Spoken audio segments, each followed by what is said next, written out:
Coming soon to a theater near you.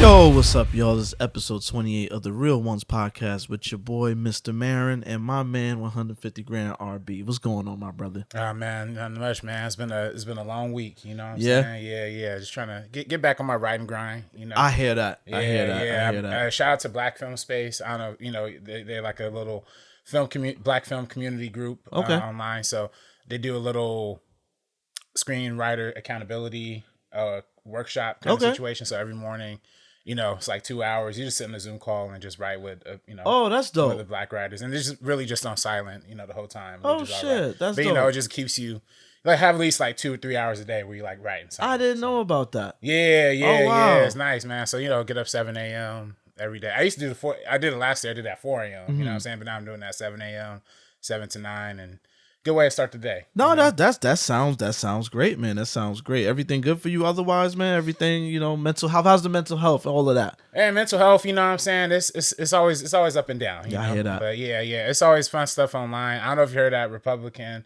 who's running for governor in North Carolina, that brother Mark. The Mark man, Johnson. the one that crashed out in the porn, Right. For one, Son. if you a sig mofo, if you got a porn login, yo, right? A password and an email. I ain't gonna hold you though. You ever look at the comments in the porn? It's funny. They be wilding in the comments. Yeah, this dude was wilding too. But he was wilding. Yeah. Black Nazi. What did he say? Yeah, he said something about Black Nazi. He said something like, you know, sick dude. Obviously, of course, they always anti-trans, like in their rhetoric. Yeah. But he commenting on trans content. It's like, yo, you Oh, brother, and man, God. he's commented this on like a website called Nude Africa.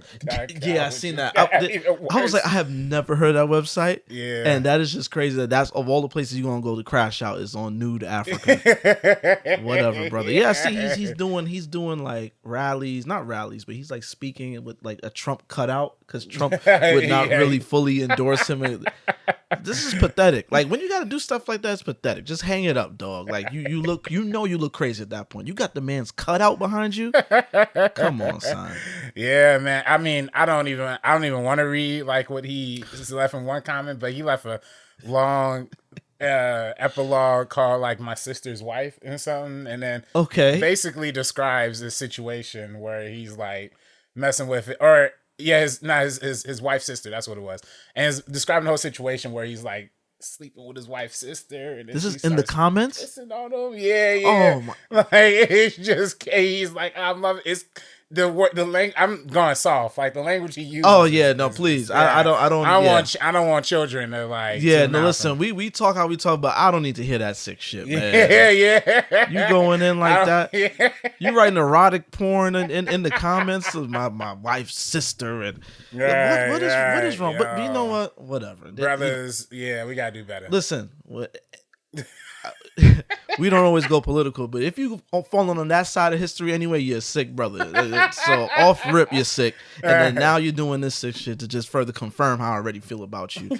But speaking of the comments, do we have comments to go through? We do have a handful of comments from last week. Shout out to we got a comment from when we were talking about another Meteor Man comment actually.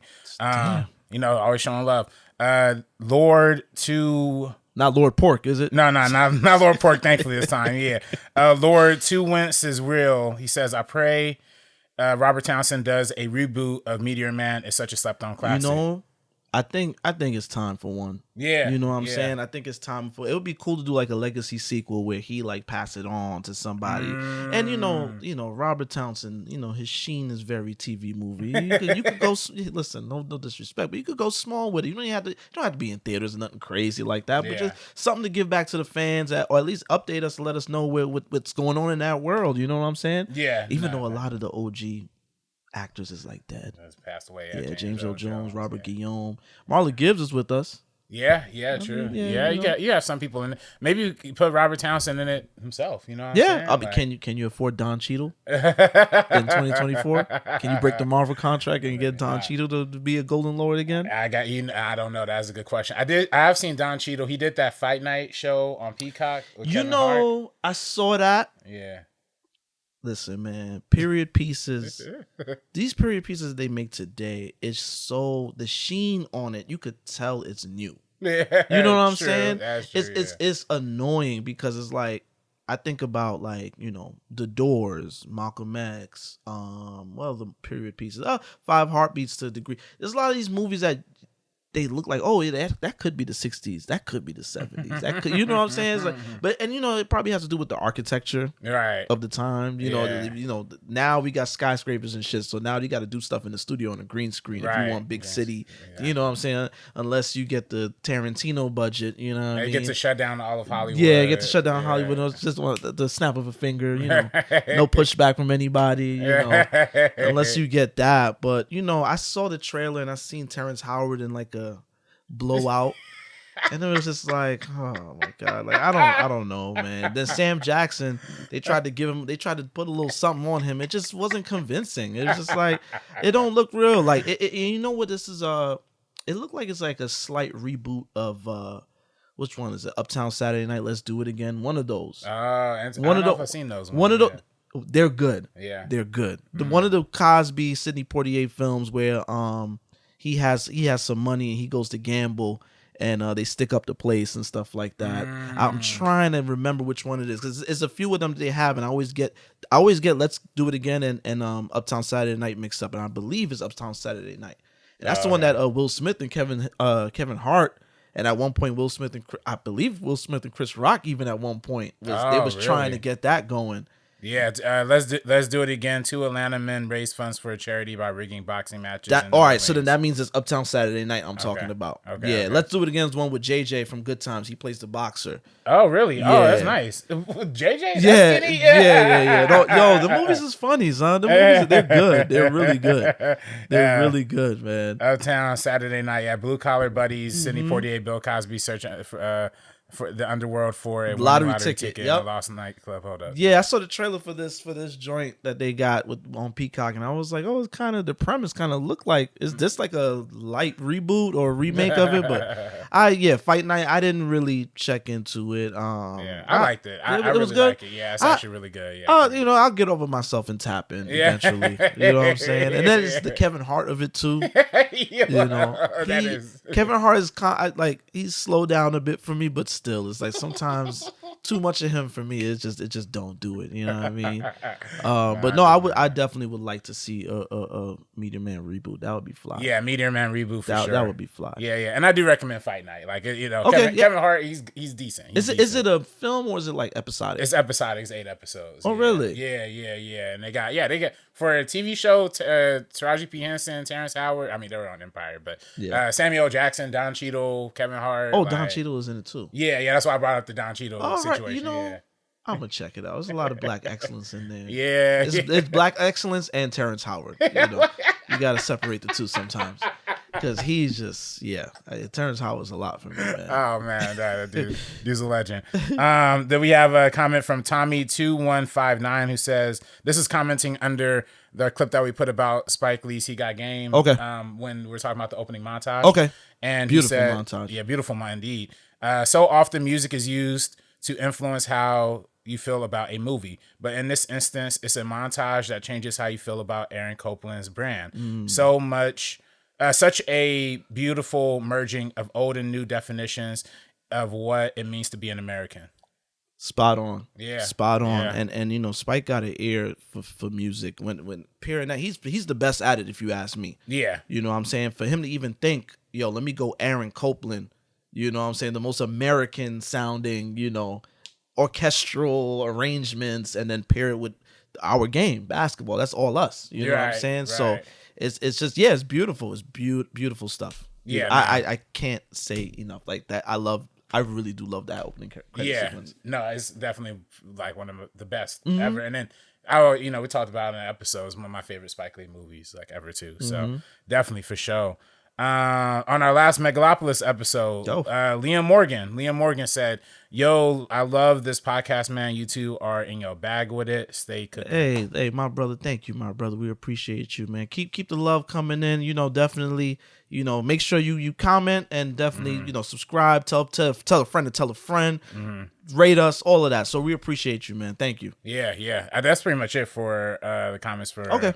Yeah, we got in the last week, but hey, make sure y'all comment on this episode. Absolutely. You know what I'm saying? We got Black Blu-rays. I was on First Cut Live. I gave away some Blu-rays. Oh, nice. Like last week. You know what I'm saying? Nice. Shout out Unhealthy Vegan. Shout out Joseph Weeks. Shout out a few other people. We hooking up fam. That's fam. Yeah. They the regulars, so we hooking them up. Yeah. So if you're a regular, now's the time. Yeah. Comment You want to build your movie collection, you know what I'm saying? If you're a regular, you got a little bias. I ain't gonna hold you. You got you know what I mean? Because you're a regular, we gonna look out for you. That's facts. We wouldn't do no grimy shit like send you Jurassic World Dominion or nothing like that. We're gonna give you the better stuff in the, you know what I mean? We're gonna give you the better stuff in the batch. We ain't gonna do you that dirty. You know what I'm saying? Yo, I went to Barnes and Nobles the other day. Their Blu-ray section is not even a section no more. It's just a shelf. See, it's man, just a shelf. Even the Criterion thing. The Criterion, yeah, it's like one bookcase, like basically, and then two of the bookcase, like one bookcase is still books, one bookcase is Disney movies, and the other bookcase is Criterion stuff, and they're just all three lines, and that's the whole Blu-ray section. That sucks, man. Yeah. That really does suck, and it's crazy because I believe one day I hit you up and I was like, yo, where can I go buy a movie? Like I had some money on me, and I was like, I just want to go into a store and just peruse through the section and just look for a movie to buy. And I used to do that back in the day, and it's a dub now. It's a dub. It started becoming. Before, you used to be able to go in a store and see a bunch of movies, old, new. Be like, damn, I ain't see this in a minute. Okay, blah, blah, blah. And then it became, all right, those obscure titles is going to the internet. We only have the new shit. And it was just like, okay, the new shit. But it's just like, damn, I'm tired of seeing this new shit. Like, I'm going to have to go to freaking Amazon and see if they got this, got that. And then now it's like, I went to Target one day and it's literally like that. Like, it's just like one of them turn joints that like, and it's just new titles. And it's not even the new titles. It's just kind of like what they got stuck with. You know what I mean? And it's just like, damn, this is where I'm, long gone. I'm in a unique position. My generation, we kind of are right in the middle. We kind of got a little bit of the old and the new. So I remember the Tower Records and stuff like that. I remember being able to go to Tower Records and seeing imported singles and all that stuff, and to see what music and film, physical media has gone. It's just kind of like, damn, like there's no more connection to the product, man. Yeah, it's the same thing. No more CDs. Vinyls is still kind of around. Kind of. But it's like, I remember, even CDs used to have some CDs used to have mad creative packaging, like fold outs, you could see the lyrics on. I used to love looking at the liner notes and the lyrics and stuff like that. Like, I used to love that. And it's like, when they started doing the little digipack CDs where it was just like cardboard and it was like the CD, I was like, oh man, we about to, it's going away. You know what I'm saying? Right. And now we get, every week, oh, Drake broke this streaming record, Nicki Minaj this stream. It's like, that don't mean shit. How about the days where you like something so much, you go put on your J's, put on your clothes, and you go out and buy it. Let's get back to that. Like, that's how I am with all my physical media, man. Like, and that's what I wanted to do that day when I called you. And you just kind of like, I think Best Buy was just about to give it up, and he was like, I don't know. And I was Best Buy ain't got it. Yeah, Target ain't got it. It's like, damn. So now I'm just online, Right. I mean, it's convenient, but I miss that because I like being excited to go buy something. You know what I'm saying? Yeah, and especially when it's like, something like a movie too. Like, they have mad behind the scenes. They used to. Oh, mad behind the scenes content. Them DVDs back in the day. Right. Now I love the fact that we've done upgraded to 4K. I love that. Right. But the DVD special features, that with era, multiple packs, my god, multi-disc. I used to watch the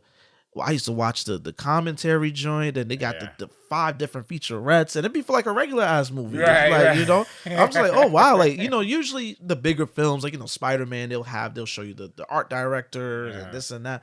But now regular movies used to have all of that. They had the trailers, the TV spots, the radio spots for some of them. You know what I'm saying? I'm just like, this is fly, but it's like it's over for all of that now, man. And it's just like that stuff is on YouTube. If you want to look for it, you can look for it. Yeah. And it's just like, nah, man. Like, give me the full experience, man. That's why I always said, man, when I start making films, I would make sure my shit, when we put it out, get the special. You got the special edition for the cinephiles, and then, you know, you could put out your regular retail versions, but definitely have the special joints for people like us that want the full immersive experience. You know what I'm saying? Exactly. Deleted scenes. You remember the DVD, the menus? Yeah. The menus was just like, it's like, oh yeah, I'm in the movie now. Like, you know what I'm saying? They got the soundtrack. Yo, which one? Oh, it was Bamboozled, I think. Bamboozled, I used to just put on the DVD because I like Terrence Blanchard's score, the piano.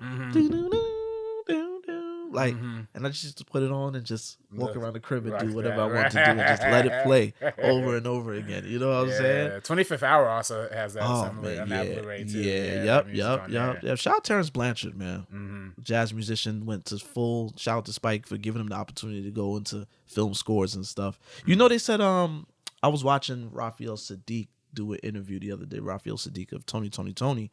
And he said that John Singleton was pushing him to do movie scores like early. Oh, really? Yeah, because I don't know if you ever peeped, like the first few John Singleton joints, like Raphael or Tony has a song on the soundtrack. So oh, really? Like, so they got close early. And he, you know, when I saw the Tonys in concert, he had a whole section that was like a tribute to John Singleton. They performed Me and You from Boys in the Hood. Oh, yeah. And he was talking about that, like, yeah, like he wanted me to go into film scoring. Like, he told me to do that. And dope. Yeah, get some color up in that field, man. Yeah, and that'd be nice. Take musicians that do whatever and just bring them into that field, and, you know, I think that's dope. I think that's dope. Because I could definitely see. I mean, once you mentioned that, I didn't realize that.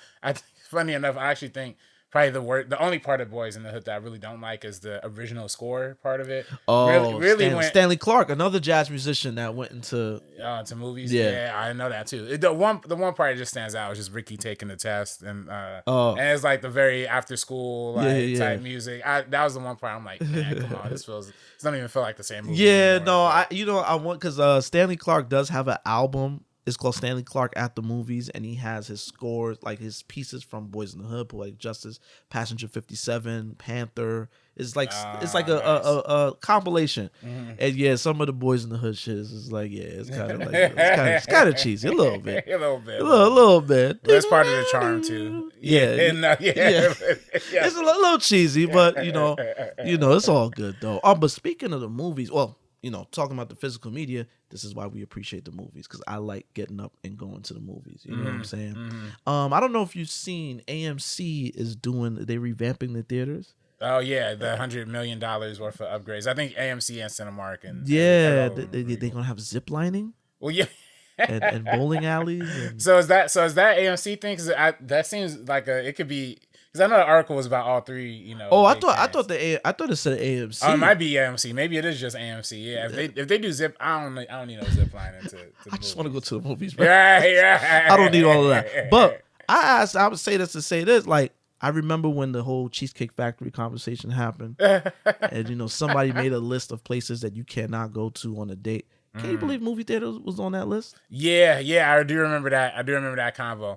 And I do think for a first date is not the best idea. You think so? Not for a first date, I feel like, personally. Man, I don't know about you. Yeah. When I go see a movie and dinner is like, we go see a movie, we agree on the movie. Right. And then I want to pick your brain and see what type of person you are. So we go see the movie, and then at dinner we talk about it. Yeah, I think that's definitely the most optimal way. A lot of people make the mistake of doing dinner first and then the movie. Like, oh no, that kills the vibe. Yeah, you know hell no. Yeah, it kills the vibe. No, definitely the dinner. The dinner. I mean, the movie first and then the dinner. Because I learn a lot about people with their opinions on certain things. You know what I'm saying? And it's just like, you know, whatever comprehension. People can't comprehend. We talked about this last episode. Comprehension is at an all-time low right now. So I'm sorry, shorty, if I'm sitting across from you and the film is throwing you softball pitches about what's going on, and if you can't catch on to that, I'm just gonna be like, oh, this is a dumb. She about dumb as hell. Like, God damn. Yeah, I remember one time, man, I took a girl to see a Tyler Perry film. This is back when I was investing in Tyler Perry. Oh, wow. Oh, nice. Yeah, and you know, at the dinner, I was just kind of like, yeah, you know, I don't really, you know, it's kind of low brow and this and that. And then she basically was telling me like I was too smart. Like it was like the whole convo was just like, oh, you think too much into things. It was like, no, well, you know, I just prefer if it was and she was just like, yeah, you're too smart. And I was just like, yeah, I don't think I'm ever am I too smart? You too. Yeah, come on now. Like I don't think I was just like, yeah, I don't know if I'm gonna do this again. Yeah, right. Nah, I feel that. You know? I think that's low key why I kind of avoid that situation for like me. Yeah. Oh, you especially. Yeah, it'll take it too personally. Yeah, you know what I'm saying? Like, yeah. I'd be like, I don't know. You know what I'm saying? If we see, you know, I don't know, what's something I love? If we just see something I love and then she's just like, yeah, it was bull, it's gonna be over. Like, it ain't gonna be no conversation. It was boring. Yeah, yeah, that's really, yeah. Or when I fell asleep. I was like, oh my God. I hate that, yo. I hate that. All right. You know, by the way, breaking news. Aaron Pierre was just casted as Jon Stewart in Lanterns. Oh, that's official. Yes. Oh, okay. Oh, nice, it's nice. Official. Let me give I'm a personally give a round of applause. Yeah. Yeah, shout out to Aaron Pierre, man. You know, I told you, keep an eye out for him. You know, I ain't trying to put too much sauce in it because you know what happened last time I did that. But keep an eye out for him, man. The brother, he's gonna go places. Rebel Ridge, you know, I was looking at something on YouTube and they were showing. I guess Netflix now releases their numbers. Rebel Ridge is doing crazy numbers. Oh yeah, insane numbers. Yeah, it might be one of the top movies of the year. Yeah, type shit. Yeah, right. So it's just like, yo, like he got eyes on him, you know. And it's so funny. I was just talking to the fellas. I got my little purple group chat where we talk the Prince. You know, the Prince doc is still making news. Yeah. And my man's Dev, he was just kind of like, you know, it's on Netflix. Ain't nobody gonna be on it like that. And it's like, I think you're underestimating Netflix, brother. Yeah. That's something that's in everybody. It's like having a TV in your home. Right. Yeah. Everybody's TV has Netflix on it. Almost everybody. Yeah. I don't know anybody that does not have Netflix. Yeah, it's very true. You know what I'm saying? Yeah. And then look at it. Think about it. How impulsive we are with Netflix. It's like we'll be watching something. Like for me, I watched Monsters, the Eric and Lau, and then there's series. Like a week later, they drop a documentary about it. Guess what my ass was watching yesterday? The documentary. After I just watched the series. You know what I'm saying? I just got all that information. And I was like, no, let me watch the documentary too. And this is what people do. People just like, oh, it's there. Like Netflix just hands it to you. It's on your screen. The content is right there. It's right there. Right. Just click it. You know what I'm saying?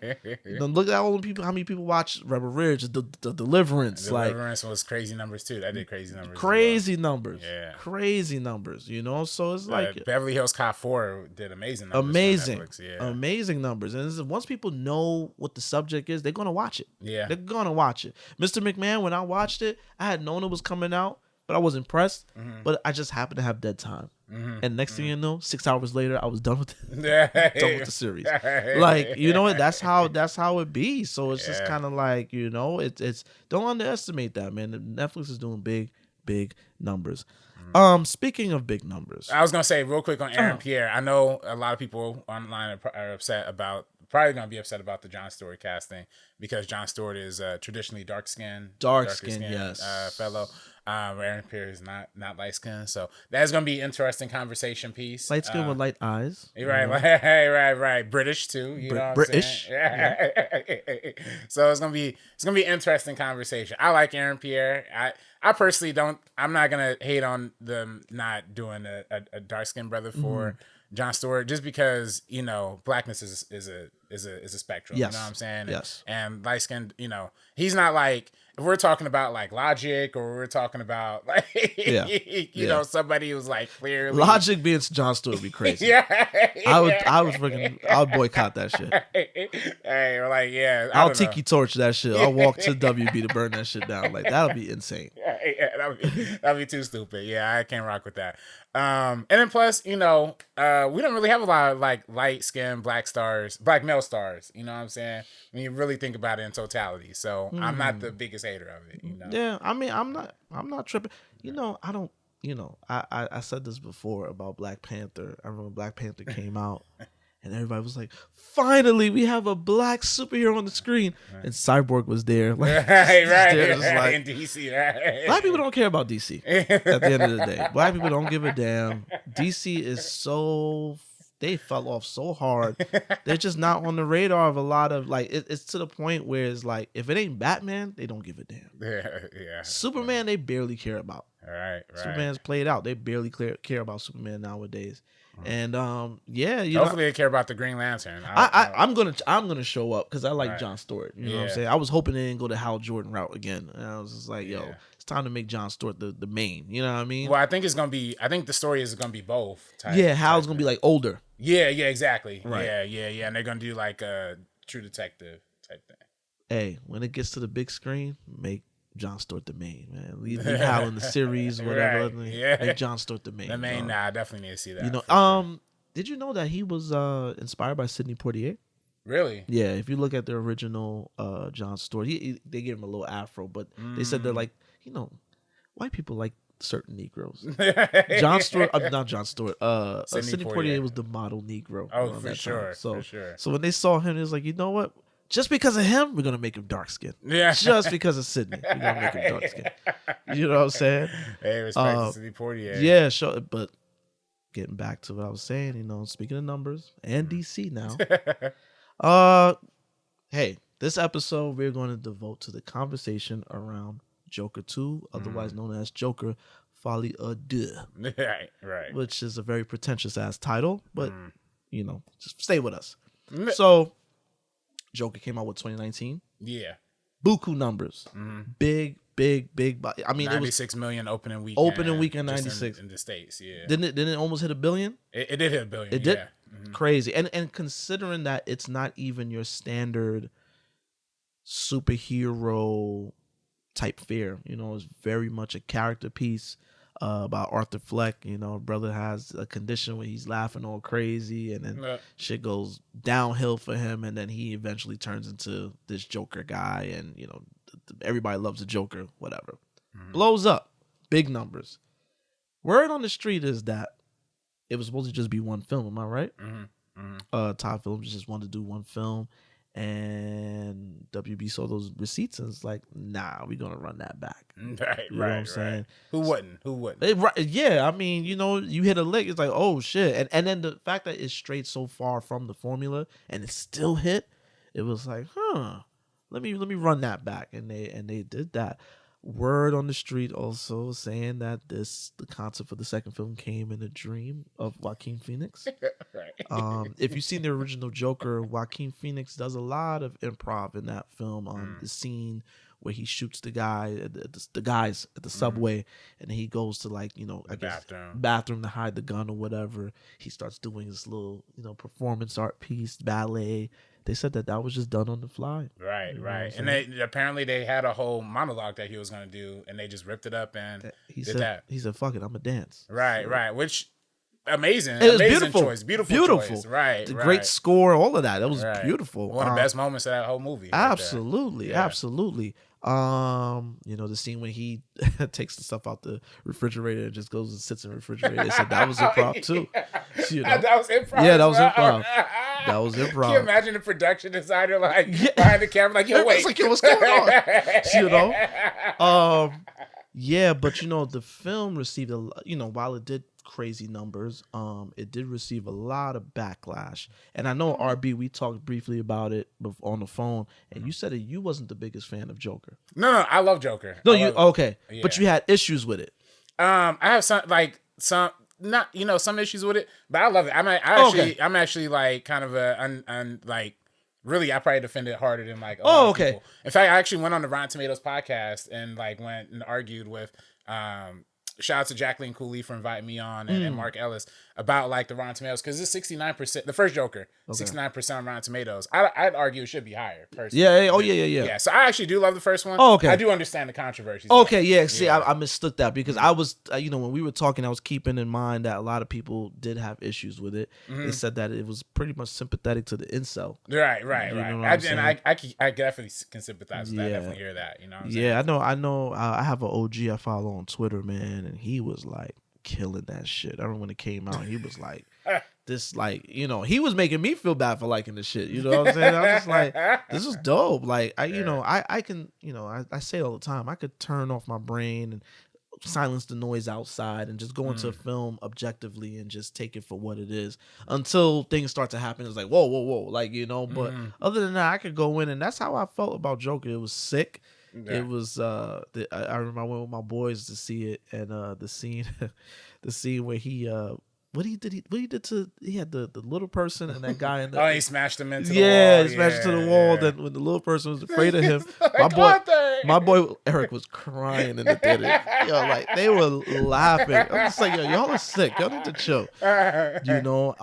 Joaquin Phoenix won an Oscar for that performance, and I think that was well deserved. I think he was incredible in that film. It was a great film. Great film. Nice and gritty. A lot of homages to Taxi Driver. Yeah. Down to the De Niro casting, one can argue, was a whole Taxi Driver Taxi Driver and King of Comedy. King of Comedy, yes. Yeah. That was a whole Easter egg in itself, him being there playing Murray, what was his name? Murray Franklin. Murray Franklin. Yeah. Yeah, so, I went into this one. Oh, now, wait. They said they're making a sequel. Right. We started hearing whispers that it might be a musical. Right. And I believe Todd Phillips tried to like sidestep that a little bit. Yeah, he did. And I think that, I personally think that was a mistake, but he did. Yeah. And his justification was because there's only two people singing. It's not really a traditional musical, Is that what he said for real? Yeah, that was. Oh, no, that's a terrible. That's hell no. What? So only two people sing, so it's technically not a musical. Why would you stop it? So, but when the trailer came out, Mr. Marin speaking, I'm not speaking for anybody else. I'm not even speaking for my man right here. I caught the vibe from the trailer that it was a musical. Big numbers, all that. Like it clearly was a musical. Right. Yeah. Did you feel the same? I felt like they hinted at it. They hinted at it being a musical. They never sung in the trailer. So, like, they was very much trying to hide it. But if you were paying attention to what they were saying, they're like, music really moves us. And, like, music is what's going to... And then they kept hinting towards it, but they never... Then it was the, come on, get happy. But then you're seeing these extravagant numbers. How did...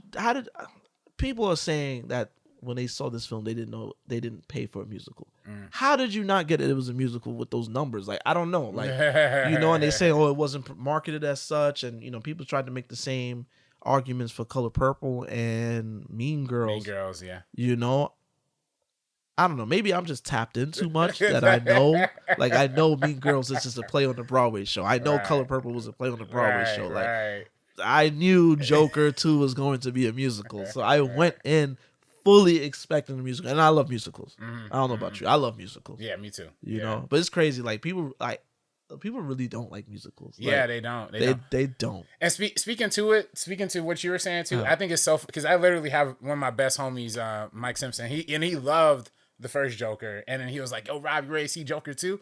I'm like, "Yeah. You excited for it? You ready for it to be a musical?" And he was like, "What? It's a musical?" See, and this was literally like a week before it came out. Like, it's crazy. Like, how did y'all not catch that? Like, I saw the numbers. The Joker and Harley with the letter. They're like, playing instruments. Gaga's playing the instrument. And like, I don't know how y'all know. I didn't know how y'all, that went over your heads. Woo! I don't know how.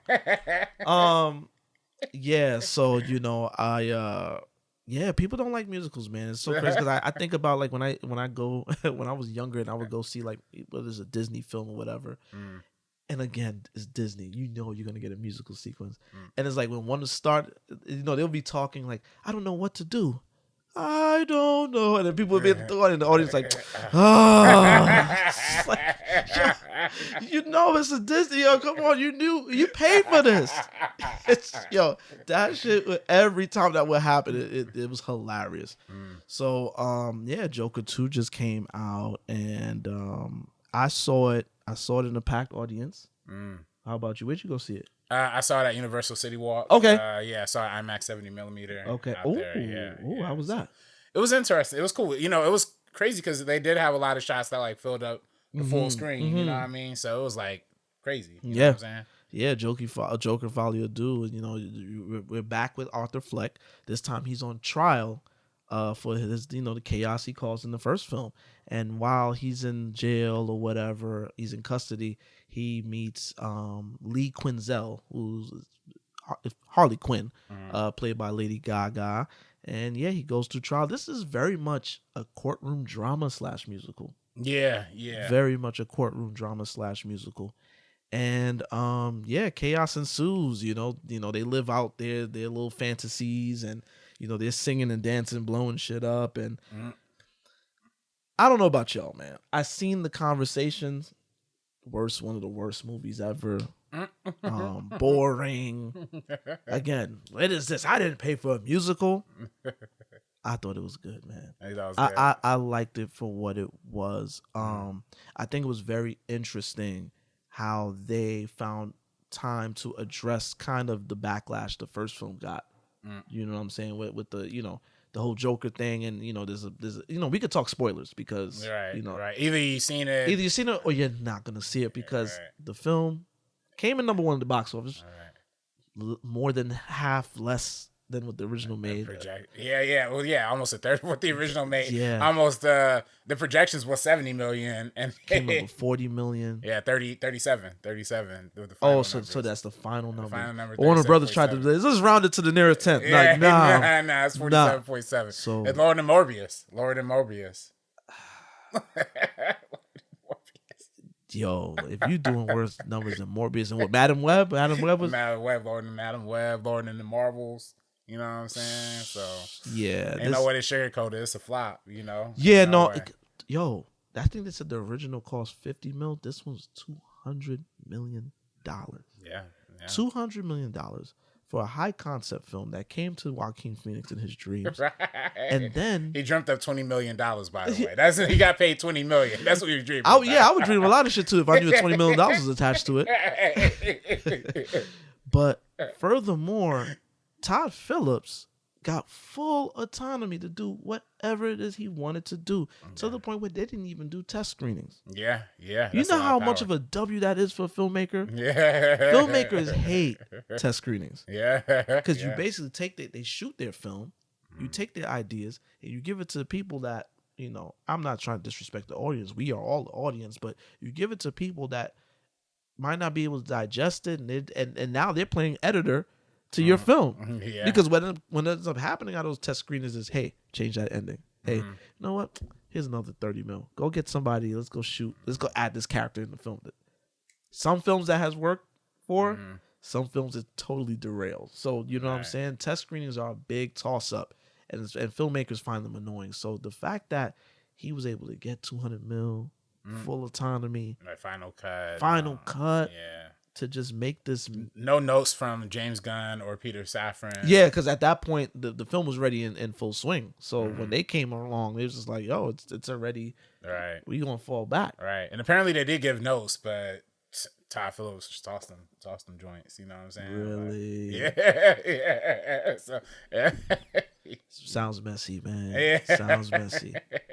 But I sat through the film, and I came out of it kind of like, yeah, this is what I kind of expected, down to its ending.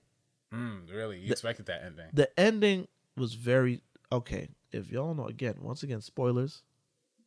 In the end of the film, well, let's talk about the courtroom side of things. Right. Explain that I'm not the Joker scene. Oh, just that towards the end. Yeah. So I mean, he, you know. I mean, I'm gonna have a tough time with this, you know, without giving like some my, you know, sauce on it. But listen, brother. This is why that mic is in your face, brother. Just go ahead. Go ahead. Yeah. So he goes through a traumatic experience. He shows up to court the next day. He's been playing a Joker character in court. You know what I'm saying? Like, did a fun voice, like. I was like, okay, the movie's starting to cook now. You know what I'm saying? Yeah. But then I like that. He was wilding. Yeah.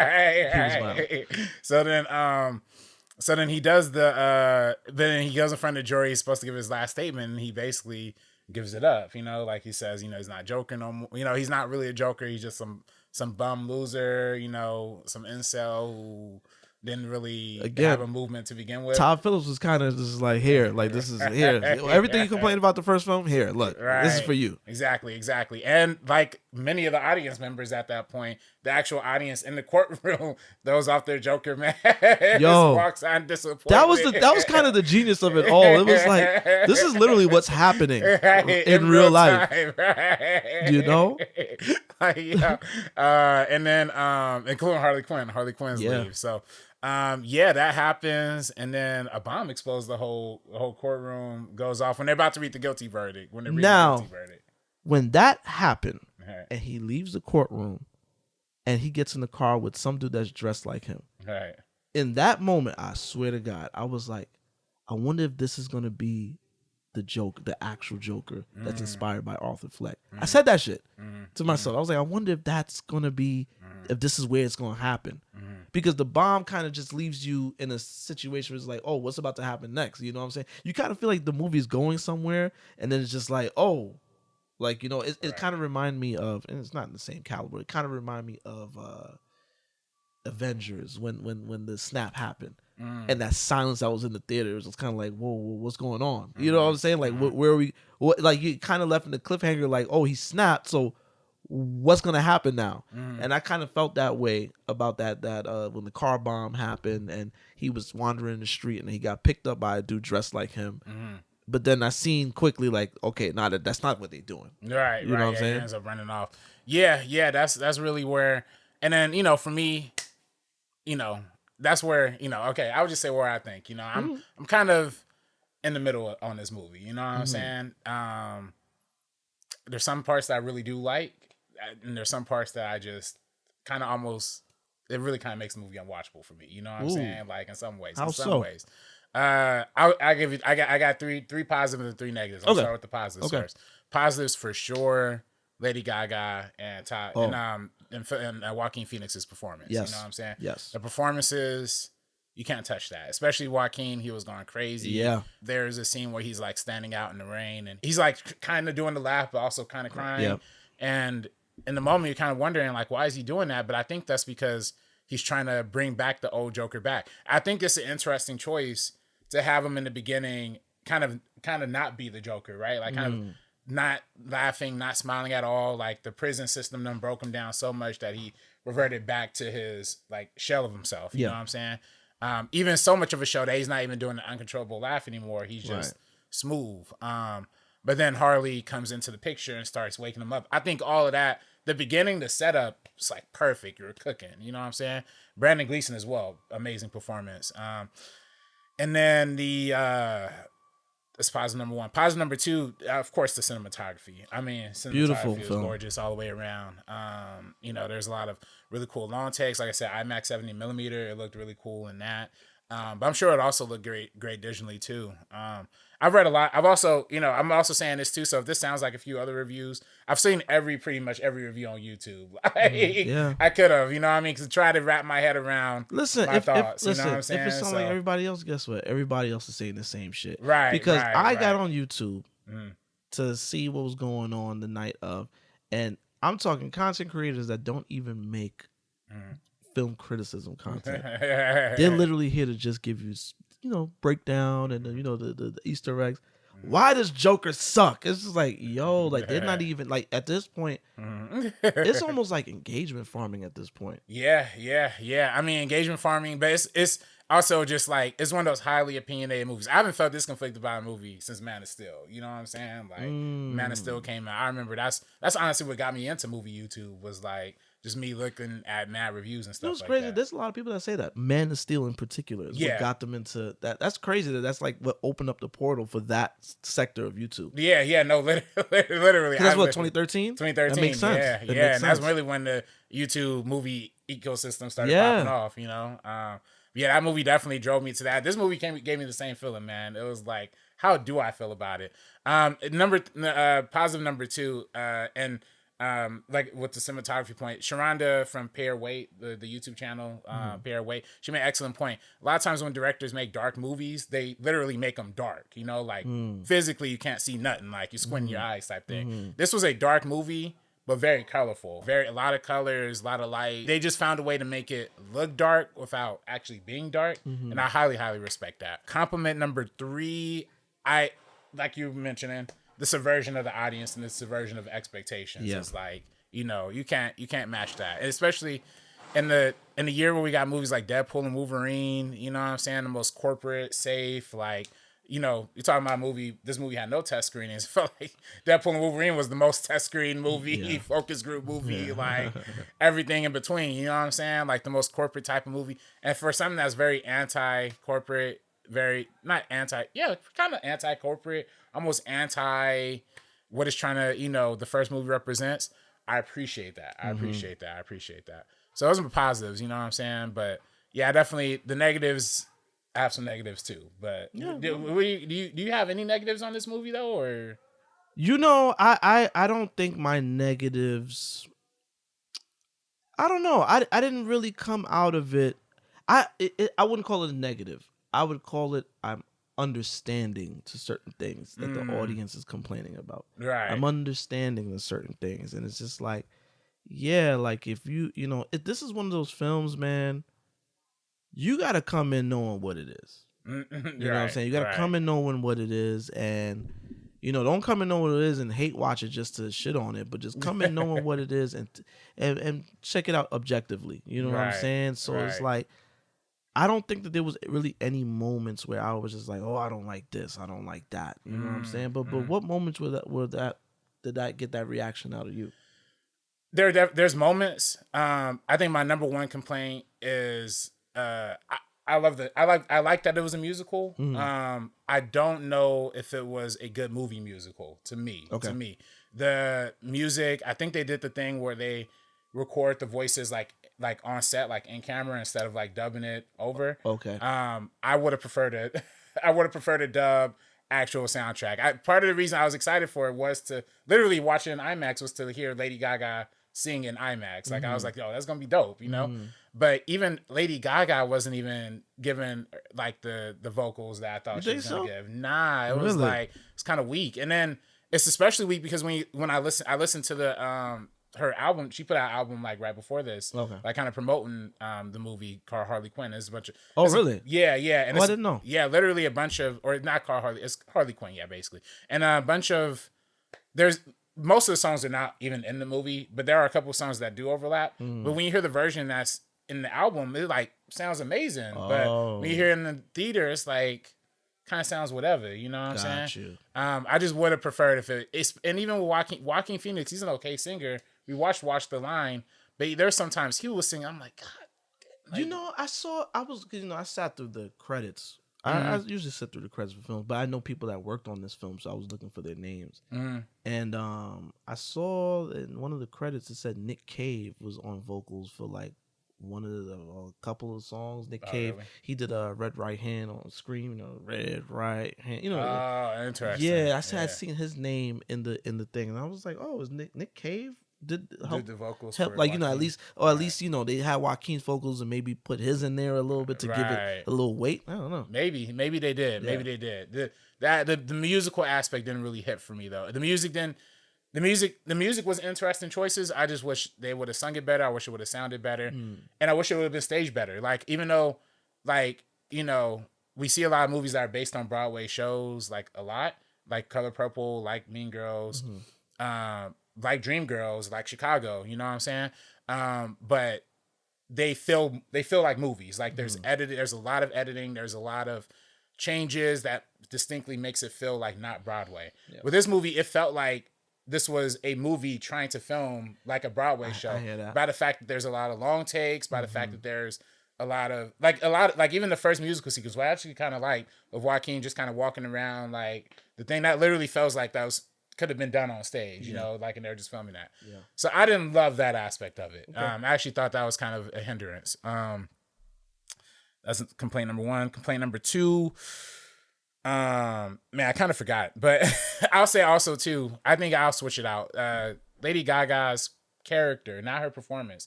Her character, I wish there was a little bit more. You know what I'm saying? I wish there was a little bit more. I wish there was a little bit more with that.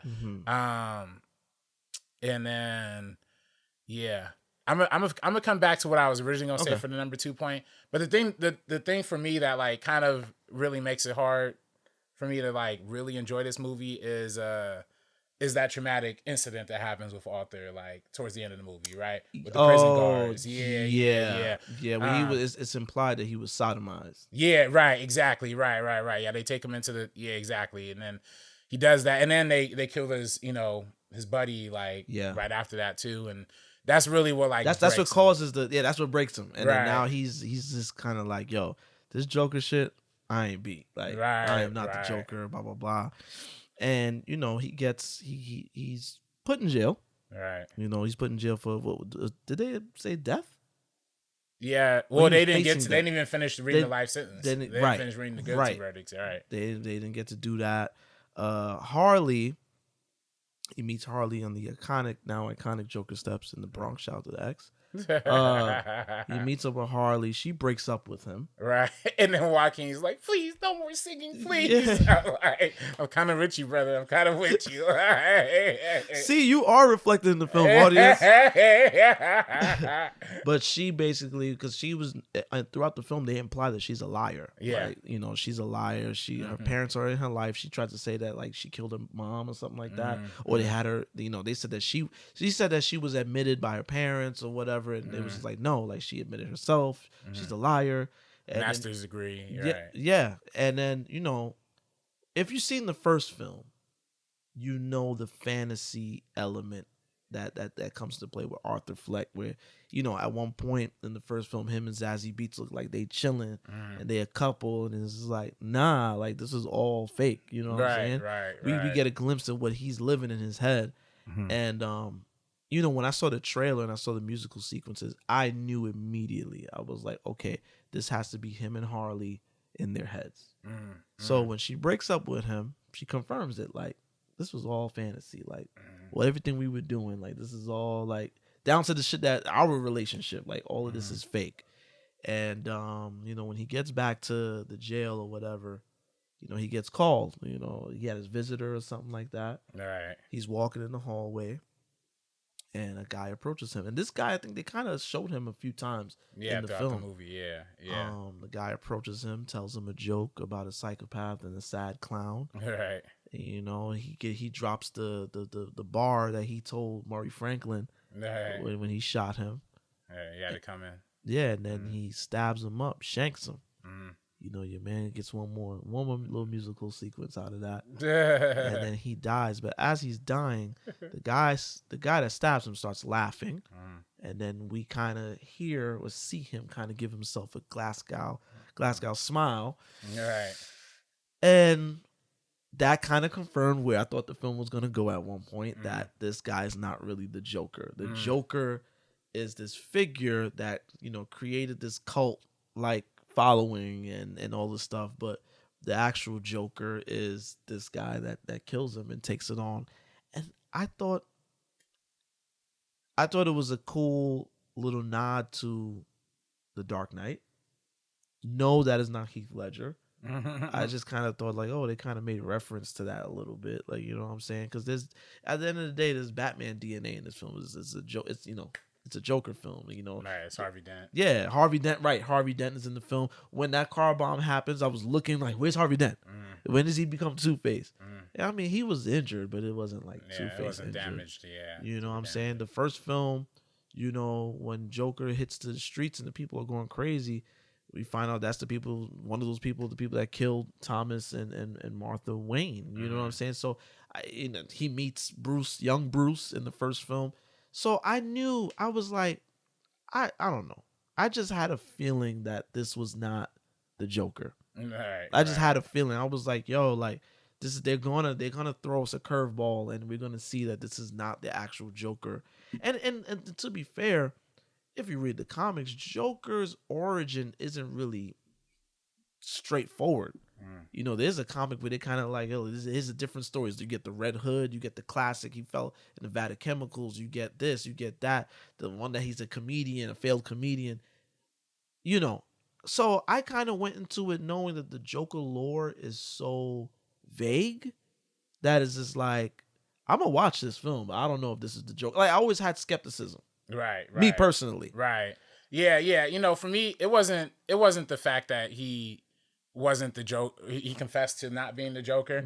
It's, I mean, I hate to use this language, you know what I mean? But it's the fact that he got out of being the Joker. Like, dang, bro. Like, for real. Like, what does that really say about, like, you know, for victims of, like, actual sexual assault or, like, prison type shit? Are they broken men? Are they not allowed to be I didn't think think about that. That's like, that was the first place my mind went. I was like, shh, what are they saying? And then there's only a couple reviews that actually even, like, dive into address that, you know what I'm saying? But that to me was, like, the first thing that stood out to me. I'm like, damn, like, he got that. And then that's when, to me, and I think, okay, and I actually remember what I was going to say originally. Okay. The movie didn't, it felt like, for me, the movie felt like it had an act one, it had act two, like act one was the beginning, like setting up the musical, act two was the courtroom.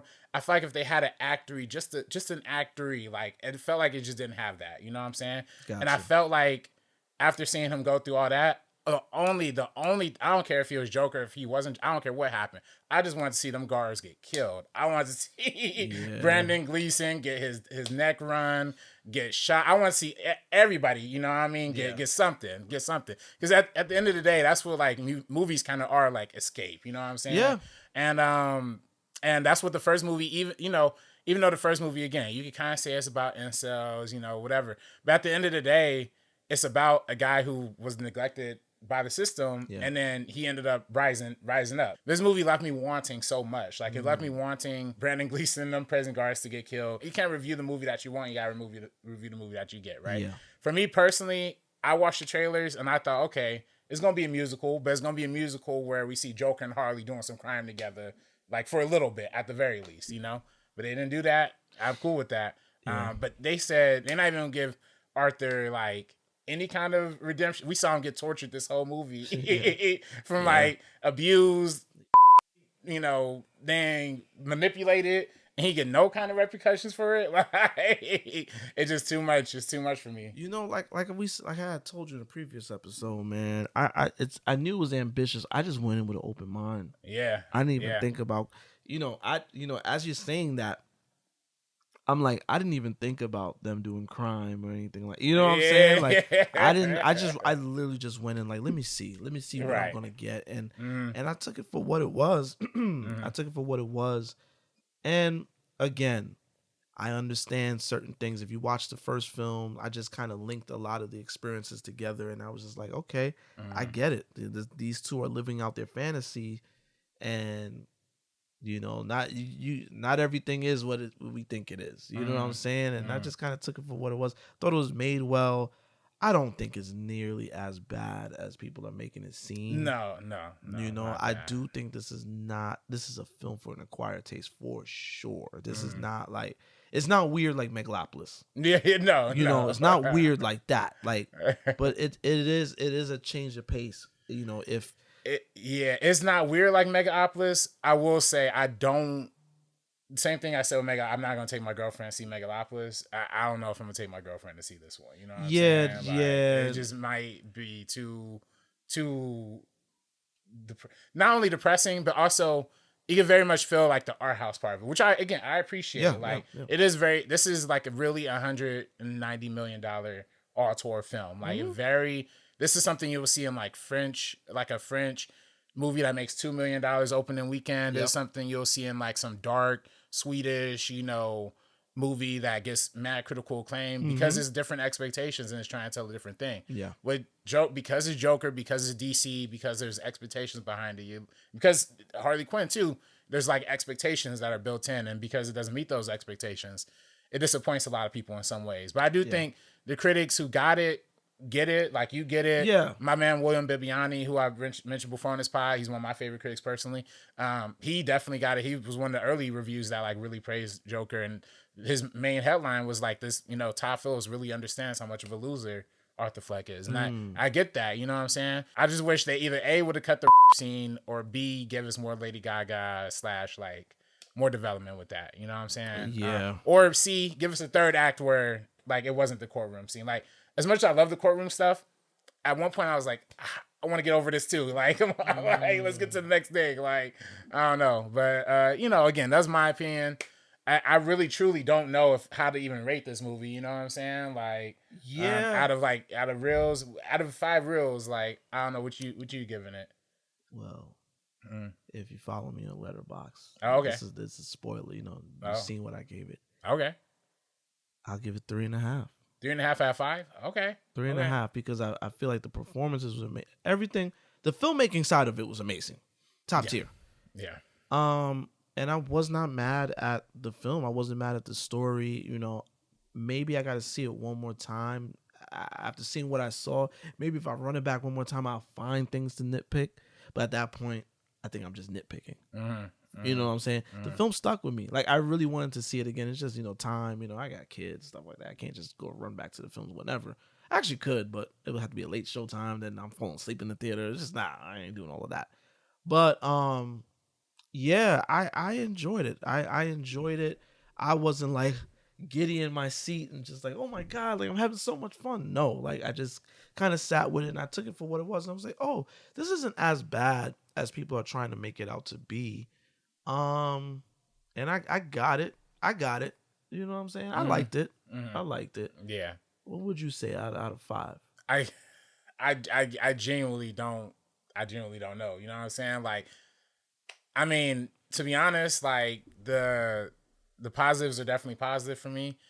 The negatives are just so negative, dog. Like there's like it's to a point where like I try to even look at movie times to watch it again, and I literally just go back to that shot of Joaquin Phoenix like ass up in his bed, like looking all sad. With the baggy drawers. Yeah, baggy drawers. I've seen plays in my head. I'm like, I can't even think about watching this again. You know what I'm saying? Like, I get that. I get that. And it's just tough. But, and then again too, if it was more, I feel like I got what I wanted from the musical part of it with the music. Again, Lady Gaga put out that album. Like, so I was like, okay, I kind of hear, and by the way, on her album is all her covering like, 1960s, 1950s, like musical, the same way that the movie did. You know what I'm saying?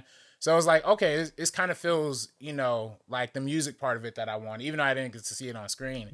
I'm satisfied with that. But yeah, it's tough. I don't know if I can watch this movie again. But I do appreciate it. I can't give Deadpool and Wolverine like a kind of okay, like have decent review and not give this like something positive too. So it's right in that same tier for me, man. Like 2.5 out of 5, maybe 3 out of 5. It's not. It sounds like a 2.5 for you. I'm listening to you. I'm like, yeah, it sounds like a good 2.5. I think, you know, yeah. No, I get it. I totally get it, bro. I totally get it. This isn't for everybody. Yeah.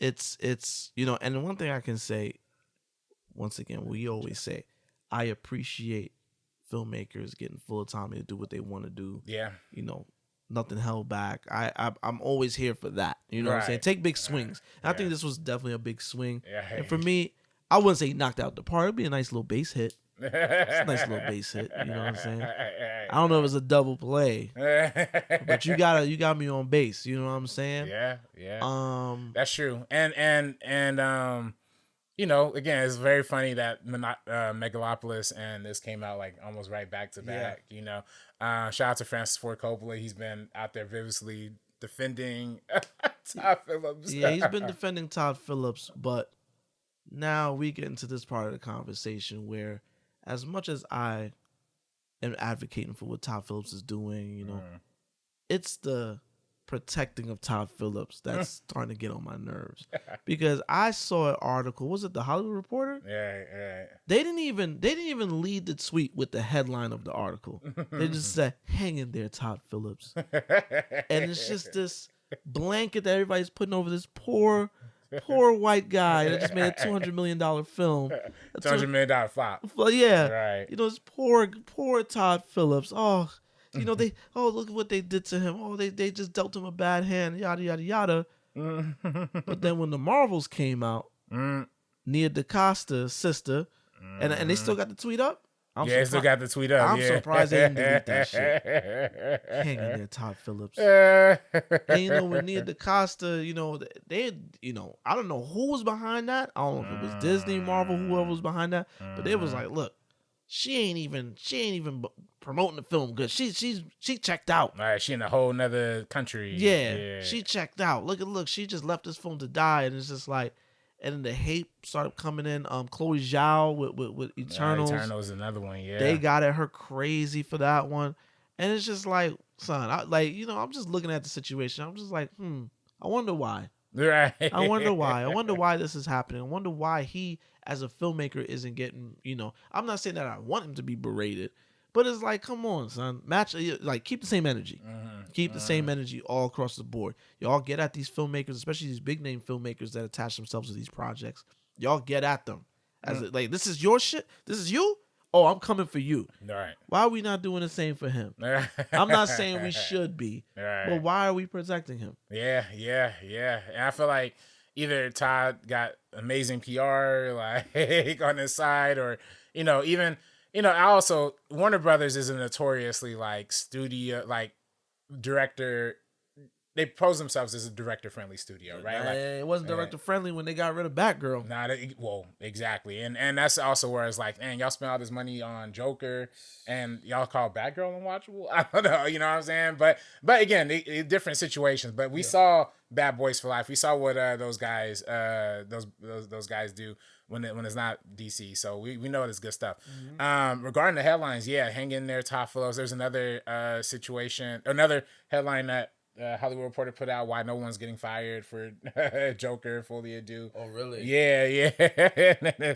Like breaking down the executives. Now, some will argue that one's a little bit more throwing Todd under the bus, per se. Really? Calling for people to get fired is kind of crazy. That's kind of crazy. Todd Phillips did make a lot of money for Warner Brothers. And Warner Brothers, again, they, from their perception, they try to be loyal to Clint Eastwood. They'll do any movie Clint Eastwood does, no matter how much it bombs. They had Nolan on the iconic roster for a long time. Yeah. There's a moment when Mad Issa Rae movies was through Warner. They try to pose themselves as loyal to their people, but then it goes flip side sometimes too. But yeah, this is one of them situations where they're trying to be kind of loyal to Todd Phillips while also trying to play both sides. You know what I'm saying? Yeah. Play the studio side as well. Yeah. So it's interesting. Yeah, it's a mess, man. It's a mess, and the film isn't doing well day to day. Yeah. It's barely breaking $1 million. It barely broke $1 million. What was it, Monday? Compared to the film, compared to the original film, which I think did a 9 million or 7 million, something like the Monday after type deal. Yeah, they said they need $450 million to be able to break even, and that's not gonna happen. Right. Yeah, and it's probably not, because mind you, that 200 million was documented. Whatever they spent, that's not even factoring in marketing. Yeah, some people say it's 100 million for marketing too. Lady Gaga signed on before there was even a script. She was paid 12 million. Todd Phillips 20 million. Joaquin Phoenix 20 million. So they was cashing out. They were cashing out. So they got their money. And the checks is already clear. Lady Gaga put out a whole new album for it, like I said. So things was happening. But yeah, this whole article on Hollywood Reporter, why no one's getting fired, is basically breakdown, outlining how the old regime at Warner Brothers originally greenlit it, and then once the new regime came in, or I guess they were developing it during the old regime, the new regime came in, greenlit it, and basically nobody like this article says, James Gunn had a screening and they gave notes, but notes was thrown out. No test screenings, you know what I'm saying? So a lot of interesting stuff. But I'm glad we at least get a full history of the behind the scenes of this movie, so we can kind of know. It's crazy. It's they had that piece ready. It's they knew. This is. And speaking of what they knew, they said, what's his name was secluded on a ranch this opening weekend. Oh yeah, Todd Phillips. Yeah, right. He's like, shit. Let me get the fuck out of Dodge. They found that video of when it was at what was it, Venice?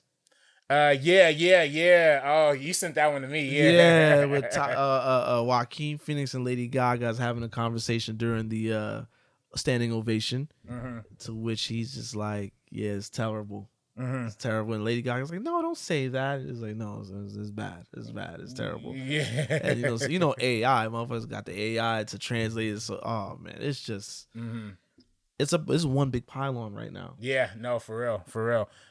Huge. Yeah, I mean, it's funny, yeah, because I can honestly believe Joaquin kind of saying that too. I watched that video mad times. I was like, whoa, that does kind of sound like that. One of the things I know you mentioned the cut ups in the face from the other Joker at the end of the movie. Apparently that was originally supposed to be the end of Joker 1. Like at the end of Joker 1, Joaquin was supposed to do that.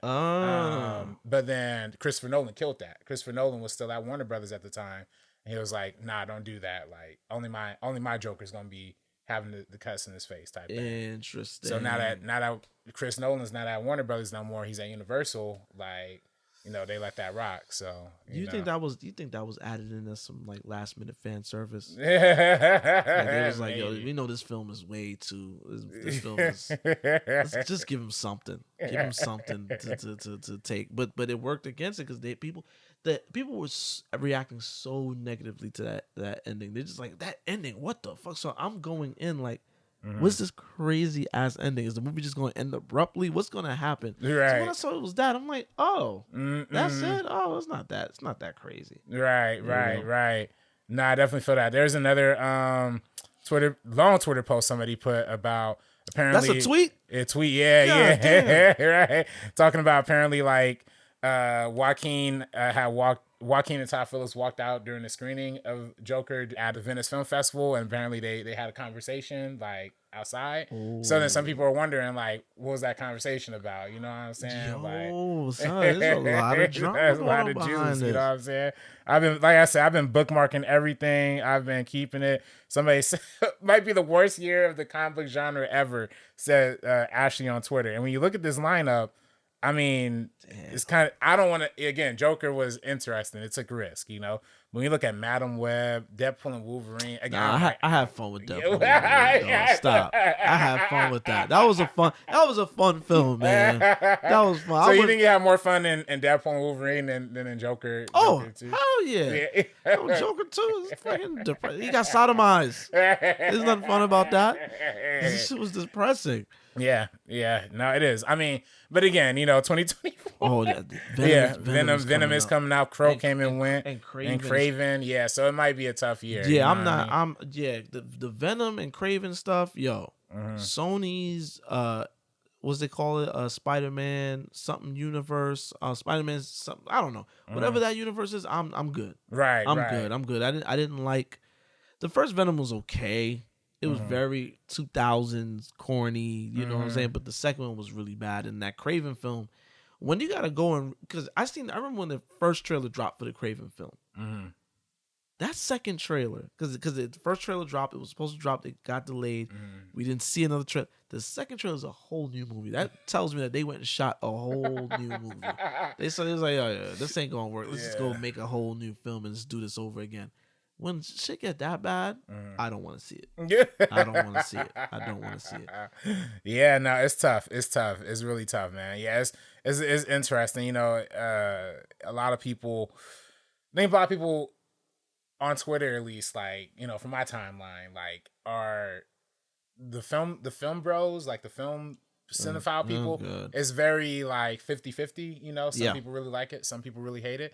But when I talk to when I listen to or see like normal people talk about, like I chopped it up with somebody at like a part-time job the other day, like immediately came in and was like, yo, that sucked, didn't it? Like, That was another person who literally came up and was like, did you know it was a musical? I didn't know it was a musical. Like, yo, so. there was this guy I was sitting next to in the theater, man. Every time certain things happen, what the fuck? What the fuck? What the fuck? I was like, oh, man, shut up. What the fuck? What the fuck? And then, when the movie ended, and he was so obnoxious. When the movie ended, he just like literally yelled out there, "What the fuck was that?" Yo, it's like, all right, bro. And then, on the walk out, I walked past this one woman. She was like, "That was so bad." It was. I'm sorry. We done all seen bad films, man. Bad. It's kind of like, it's like, all right, man, I don't know. I can't subscribe to that. I enjoy, again, I'm not saying it stuck with me. I wanted to see it again. Yes. Am I like, oh man, I want to watch something really good. Let me throw on Joker Folie or Deux. No, I don't. It's not that good, but I enjoyed it for what it was, man. Right. But a lot of people, yeah, the reactions were so harsh.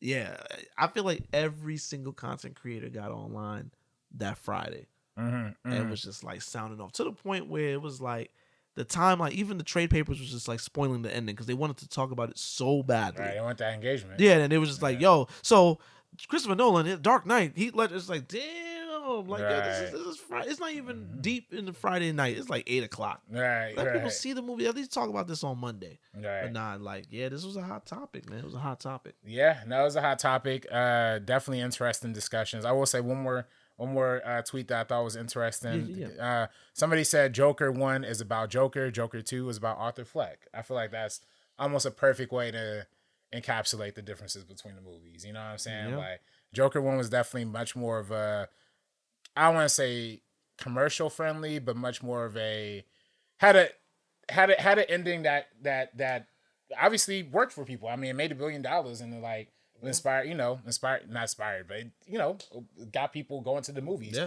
For that. Shit, I bought it on 4K immediately. Yeah, same. I didn't even wait for the sale. I was like, release date, I had that movie. Same. Literally same. I still got that 4K.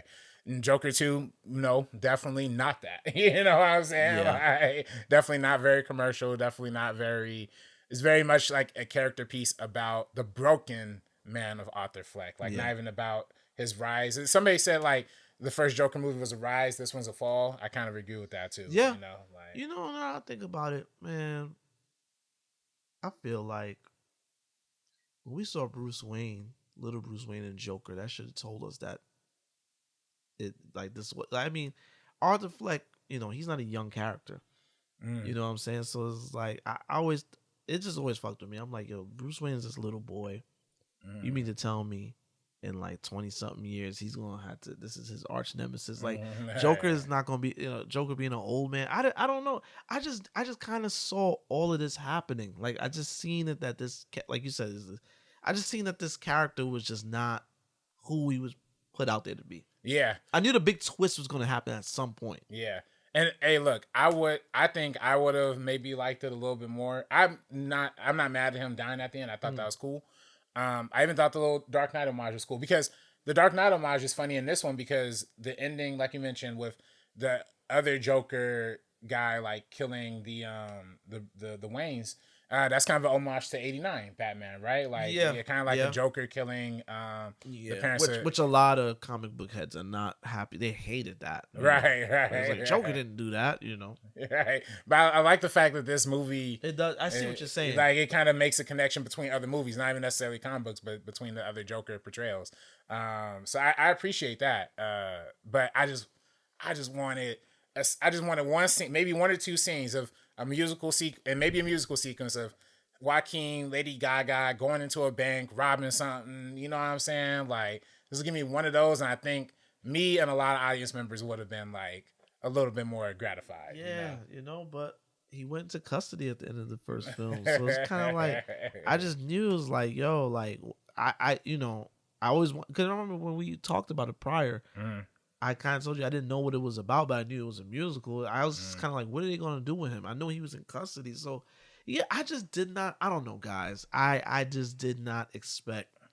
I didn't expect this big action, I didn't expect it. I didn't expect it, and I like what I got. I would like to see it again. Yeah. I would like to see it again so I could really, really, but I told people, I was like, listen, if you have an open mind and you like musicals, you'll get through it. Right. But if every musical sequence is gonna make you moan and groan, this ain't the one. Cause and the sequences are dope, especially the one when they was trying to break out when they were trying to break out the that was amazing when they lit the fire. That was see, that's when again the first, and that's what kind of makes it hard. The first like 45 minutes to an hour, I'm like, they're cooking, like they're going right where they're going. Like it was like if you took that part of it and that potential, it was like 5 out of 10 out of 10 for me. You know what I mean? It was cooking. Like it was just the fact that you got stuck in the courtroom for so long. And I love that fact. I love that they brought Zazie Beetz' character back. You know what I'm saying? And But then I seen somebody was like, you gotta question if that was reality.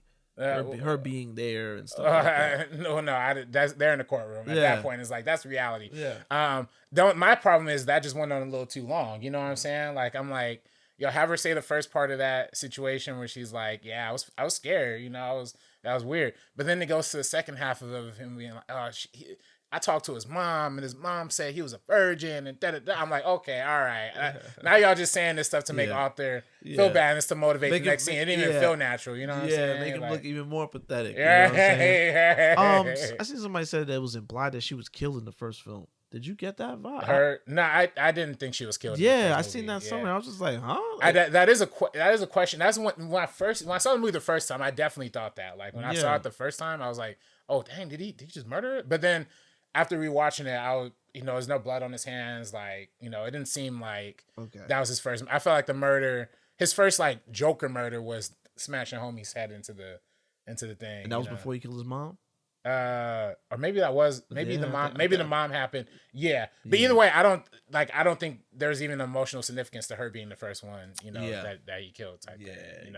But yeah, I do think like I'm glad to see her back. I just wish that scene was shorter. The scene with him and Gary, like when he was in the even in the courtroom scene, I was like, okay, they're kind of getting it. Like he put on the full mask. He was doing this southern accent thing. Some people thought it was a black accent, which I thought was but it wasn't a black accent. It was just a southern. The black accent conversation is getting retarded now. Sorry for saying that R word, but it's just like, yo, stop it. Like, stop it. Just please. Just please. Just leave it alone. Leave it alone. That was more that accent was more like what's his name? The big ass rooster from Looney Tunes that be talking. Foghorn Leghorn. Yeah. I say, boy. That's how he was kind of talking. He was kind of giving it up like Foghorn. You know what I mean? you know. Oh, what did you think of the cartoon at the beginning of the movie? That I like. That dropped some. That really got me prepped for what I was about to see. Me and my shadow. You know what I'm saying? That's just let me know that, when you see at one point in the cartoon, it was Arthur trying to, but the shadow was doing this Joker thing. The shadow was singing and doing that prepped me for the film. Right. That prepped me. So when everything happened the way it did, I was like, yeah, I seen it. I get it. It wasn't like a radical pivot. A lot of people was like, oh, it threw me off. I'm just like, nah, like, I don't know. I'm just very observant. I pay attention to every little detail because I've been blindsided by films before, and then when you run it back, you're like, oh my God, it was right there. You know what I'm saying? So I try to pay attention to every little detail. So I've been noticing recently a lot of films have been kind of predictable for me. I'll kind of see it coming. I'm like, oh yeah, I bet you this. There it goes. You know what I'm saying? So again, when the big twist that's not really the Joker, I saw that shit coming from a mile away. I was just waiting for them to reveal that. At that point, I was about to see how. And when I seen that was the ending, I'm like, oh, that's the ending everybody hates? Yeah, I'm not as emotional about it as y'all. I'm just not. Yeah, no, it definitely set up the film. I thought it was very interesting how much, homages they had to like those old Looney Tunes stuff. Too, and a lot of classic musical references, like even in that old cartoon as well. Yeah, I thought it was. Yeah, I love those parts of it. I love the Easter eggs that they laid throughout it, like him even mentioning that crazy prisoner at the end. He's even mentioned in the very early scene when homie's getting shaved up. I thought that was cool. And again, I do think about that opening when they're walking him in, they're shaving him up. He cuts like the side of his face. Yeah, I'm like, dude, that's like tough film. Even from that, I felt like tight in my heart. I'm like, dang, like he going through it. Like he didn't crack no smile or nothing. Brandon Gleeson's character was so well done in terms of him seeming like he was a guy with a dream, like a guy who wanted to sing himself. Yeah. I thought he was gonna have a song in there at one point too. Yeah. I mean, he teases he gives a little something. Right. If they had given him a song, it'd be like, oh man. Yeah, people would have walked out. Yeah. But yeah, there's definitely like they gave a full character. Again, that's just one thing I'm like, I wish they just would have killed him. Like, I just wish we would have seen Arthur just get one moment of like. I bet you that wasn't when he slapped the shit out when he. Yeah, in the back of the head. I'm like that, and it was after they was bonding. They was kind of bonding. I was like, no, this is and see, the film really made me feel for art. Like I really was like invested in what was happening. You know, like I really, really felt for him. That's why I'm like, yo, like I liked it, man. I like what it gave me. You know what I'm saying? But. You know, we're talking about the Joker. Also, let's factor in. There's Joker fatigue going on right now. Like, let's really put it into context. We had Jack Nicholson, 89. You know, the cartoon Mark Hamill. Okay, we didn't get another Joker after that until Heath. Yeah, Heath Ledger. Yeah. And it was like when Heath came. It was like, oh, we looking for a different variation of Joker. It's like we just had a bunch of Jokers. Jared Leto, yeah, terrible. Right. You know what I'm saying? Even to the point where in the Batman, when they revealed that he's talking to Joker in the room, everybody's just kind of like, oh my god, right, like, we're back to this again. Right. Oh, another quirky voice sounding, menacing, quirky voice sounding like Heath Ledger type. And which, by the way, at the time, they didn't announce the end of the DCU yet. So it was literally 3 Jokers at the same time. Like, it was like Jared Leto, Joaquin Phoenix, and Barry Keoghan. It was like all at one time. Like, it was too much. It's too much. I think people are kind of over it, man. I think people are kind of over it. Put Joker on ice for a minute. Yeah. They as a Batman villain for sure. Like I want to see him as a Batman villain for a while. I think people were genuinely excited for this movie, and I think if it had good reviews coming, I think it was also just a mistake to premiere it at Venice Film Festival, let it sit out there for that long, like and be that controversial. Because it definitely put out the temperature. It was like, look, this is gonna divide y'all. Right. You know? So I'm definitely wish they would have had more. They would have been smarter with how they released it, but also I think people were genuinely excited to see this movie. Like I know mad homies who was like ready to see it. Yeah. And they texted me Friday like, "Yo, Rob, really, like, how bad is it?" Like, Rob, really, see, like be honest. That's why, like, man, I don't want you. Like, I you know, shout out to everybody that listens to us, that kind of relies on us to kind of go forward to see certain films. But I personally don't watch or read reviews before I want to see something. You know what I'm saying? Because then you go in like, look, yo, how bad is it? They didn't even see it yet. Yo, how bad is it? It's like, yo, come on. Like, you kind of going in thinking it's gonna be bad, you know? Yeah, man. I like I said, I liked it for what it is. If you had to rank Jokers, like all the portrayals of the Joker, how would you rank it? In terms of like in terms of performance or in terms of like menace, evil. See, now I'm glad you said that because there is they're all different. Right. They're all different. I like. Well, who's your favorite?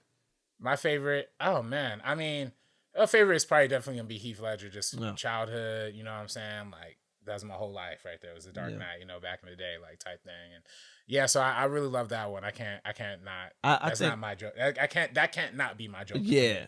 No, I feel you. Childhood, you know, because I'm older. You know, Jack Nicholson. That's my guy. Because Jack, you got the classic.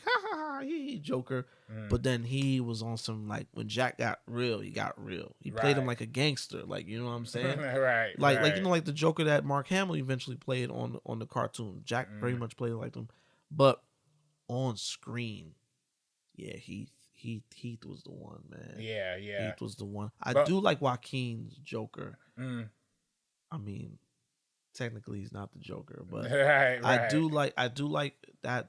I do like his portrayal though. I really do. I love his portrayal. He's not really the Joker, and also he doesn't really have that much of an impact. You know what I'm saying? Like, he really is just he's really just a normal psychopath. Like, basically, you know what I'm saying? Like, he only you know, he did kill 6 people, but I would argue the first 3 was like not the worst. I mean, they was beating it. They was beating the brakes off his skinny belt. Yeah. And he didn't have to chase down and shoot the third guy. That was a little unnecessary.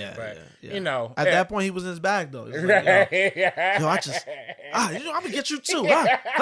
Chase him down. He was looking all good. I'm like, dang, man. Like, you know, right. Nah, Yeah, I'll have to say, yeah, Heath, man, I'll never forget. I went to go see the Dark Knight opening day. Chelsea is not there anymore. Chelsea Cinemas in Midtown. Oh, not Midtown, 23rd Street, Manhattan. My grandmother used to manage that theater, so you know that. Remember, this is when online ticketing kind of really started to get some traction. Oh wait, and yeah, that joint sold out Really? previously, and then again, online ticketing wasn't big, so like now some people were still showing up to the theater, and yet it was a line going around the block for that joint. But because I had the hookup, I was the manager's my grandmother. We made a beeline straight into the theater, got our seats before everybody. I remember somebody was like, "Who's this kid?" I was like, you wait. This is like, and this is not reserved seating, so this is like, I don't know about y'all. When I used to go to the movies before, I used to get to the theater an hour before the showtime. So you don't get. I told all my friends, "Yo, the movie starts at 8. All right, cool. I'll see. Get there at 7. Why you gonna get there at 7? Because I'm gonna get good seats. I'll be damned if I'm sitting up in the front like I did for Transformers. I'm watching a movie like this, it's Autobots, and I'm just like messed up my damn neck. So yeah, I got there, and I'll never forget that scene where he was having a meeting with the gangsters. He hit the pencil. I turned to my cousin. I was like, "Yo, that's it." I said, "I could walk out now. This is like one of the best things I've ever seen." Like, he was killing it, man. And if y'all only knew, man, the Joker hype in 2008, the Dark Knight period, but the Joker, every T-shirt. Oh my god, I had this fly T-shirt. It was like him. It was like the picture of Heath Ledger, like, and it had like the ha ha ha and bloody, like. It was like an official merch. I had that. Yo, when I went to go see the Simpsons movie, I went to go see the Simpsons movie opening night. Same theater. 2008 too, yeah. Yeah, same theater. Or was that 07? Simpsons movie, let me look that up. It might have been 07. Yeah, hold up. Simpsons movie. 2007, yep. Yeah. Yep. Spider-Man 3 came out that same year. Yep. Because the same theater I went to go see Spider-Man 3. Shout out to Chelsea Cinemas, man. It's just sitting there now. It's crazy. I was just in New York not so long ago, and it's just there. Is it like open? No. Oh, really? There. Oh, damn. Yeah, it's just somebody got to open that mug back up, man. Yeah, I guess. I don't know what they're gonna do with that. All right. But I remember I went to go see the Simpsons movie, and Clearview Cinemas don't do. At least at that time, I don't think they was doing like there'll be a trailer, a bumper, and then it'll go into the movie. Sort of like the Nicole Kidman thing you get with the AMC's now. They didn't do that, so. This trailer starts. It's Warner Brothers, Legendary Pictures. But then when they showed that DC thing, everybody was like, "Oh!" Like literally, people in the crowd was like, "Oh!" And then that's when it was like, and it was like just those strobe lights, and it was like you were seeing the strobe lights going. It was Alfred talking. You heard Christian Bale a little bit for it to reveal the Bat logo. But then when Heath Ledger started talking, everybody was like, "Yeah!" Like violent in there, Oh man, of my word. And then he does that laugh and all that stuff. Yo, when the Simpsons, the 20th century logo for the Simpsons was, people were still like, they were still reacting to what just happened. So like, 2008 when the Dark Knight dropped, that was crazy. Then Heath Ledger died, so that just added to it. The anticipation. Yeah, added to the anticipation. So when I saw that scene, I was like, I could walk out the theater, right? I literally turned to it. I was like, that's it. Brianna, we out. Yeah, I can leave right now. That shit was so crazy. That was generational performance, dog. Yeah, generational performance, generational writing as well. Because like I said, the evil part of it is like the fact that the opening scene is him doing his bank robbery and killing all the goons. No, that's a well written film. Even the bars he was dropping throughout the film. Oh yeah, he dropped some legendary bars. Yeah, you know what I'm saying? Yeah.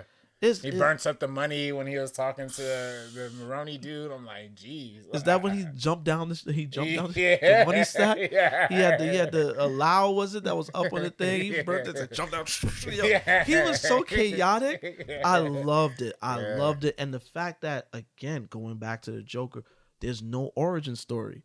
Every time he tells me, how I got these stars? It's a new version. Every time he talks to somebody. Yeah. And shout out to we in October, spooky month, you know what I mean? Michael Myers. The fact that you don't have a true origin story to him. Like, he killed his sister, okay.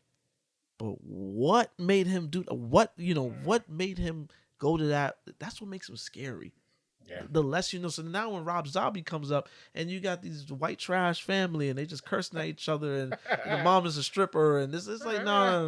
Like I didn't need all of this. I did not need all of this. You know what I'm saying? I liked just the straight Jason. Jason, his mom, he drowned. His mom, was killing people for him. And then now he comes up and it's just like, all right, cool. Like, it's just this ugly, big, ogre-like motherfucker just killing. So when you got films that try to add more context to it, it's like, no, just leave it, let it be. So that's the thing with Joker, man. You don't know.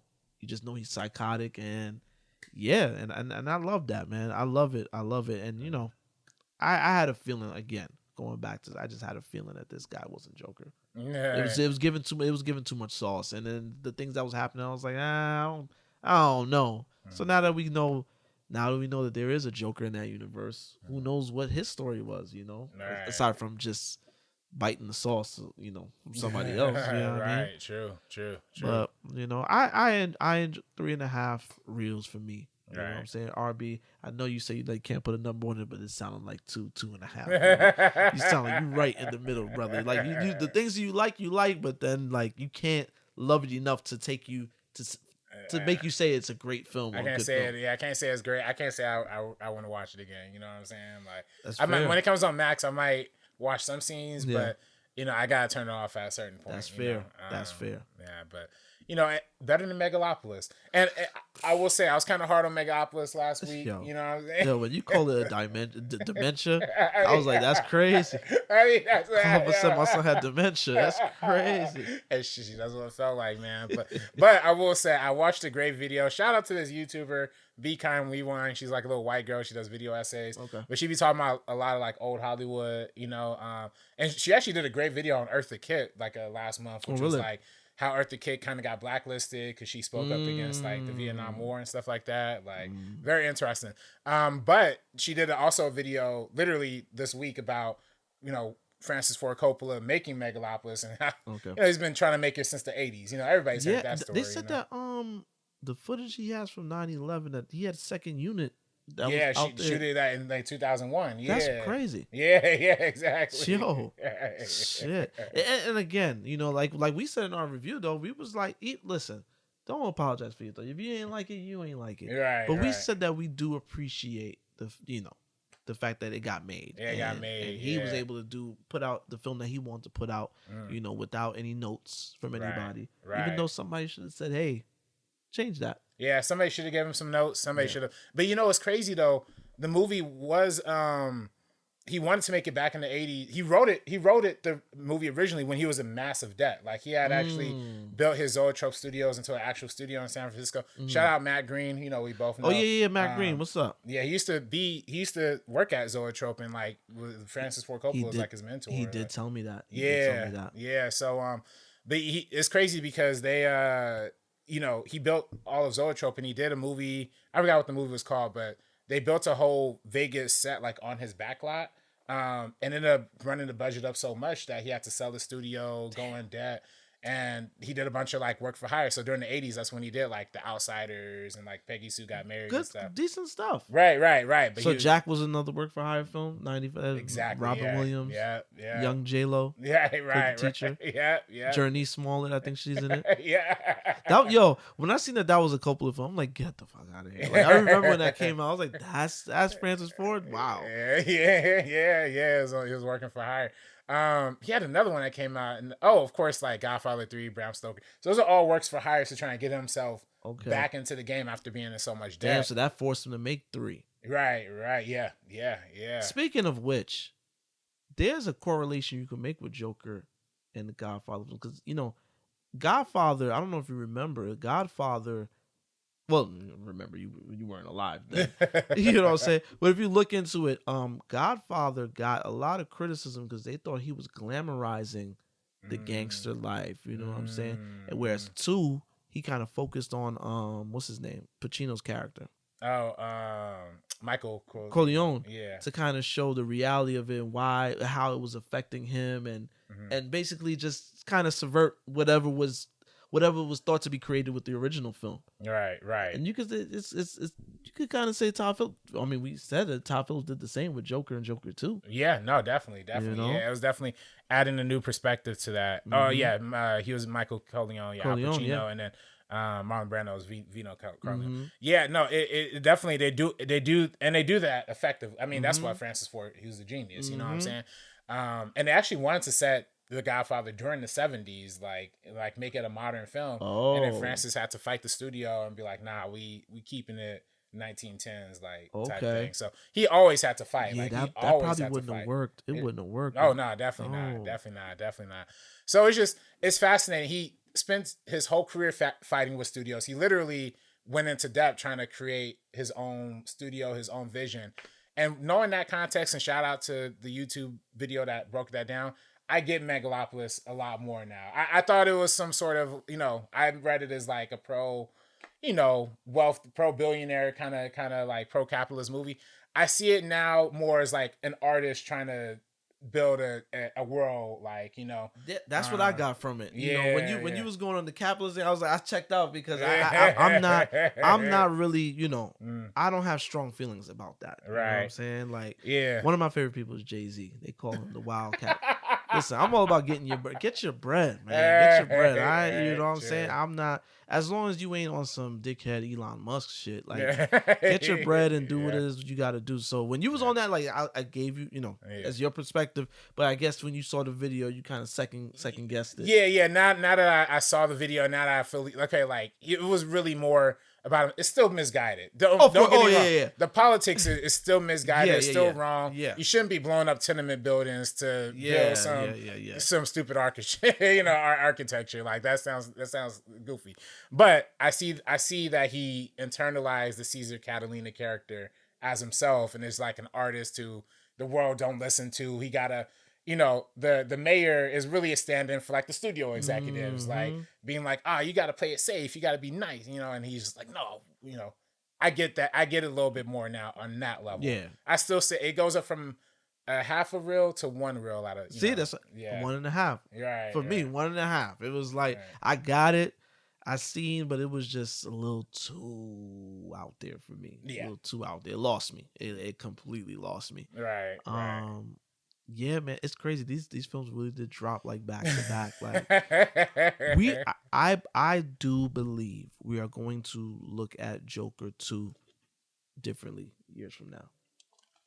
I really do believe that. Yeah, once it hits stream, it's gonna get a second life, and then people are gonna come back to it. And not in the same way that motherfuckers is doing Spider-Man 3 and Catwoman. Well, Catwoman, I don't agree with. I've always liked Spider-Man 3. This is a generational thing, man. For those I was there in the moment for Spider-Man 3, again, Chelsea Cinemas, lights came up.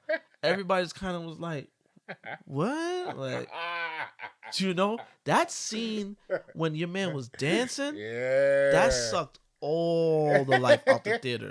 And then when he was doing a little jazz thing, everybody was like, yo, what is, you talk about a tonal shift? Like, that film just went left. And Sam Raimi, he's an oddball, and we love him. We love him for that. Yeah. But it went too, like, it really, when it started to get comical, we was like, wow, like, what is going on? Then James Franco and his acting was odd. Like, it was just very like the smiles and all this stuff. Like, he was just hamming it up. Everything was so hammy by 3.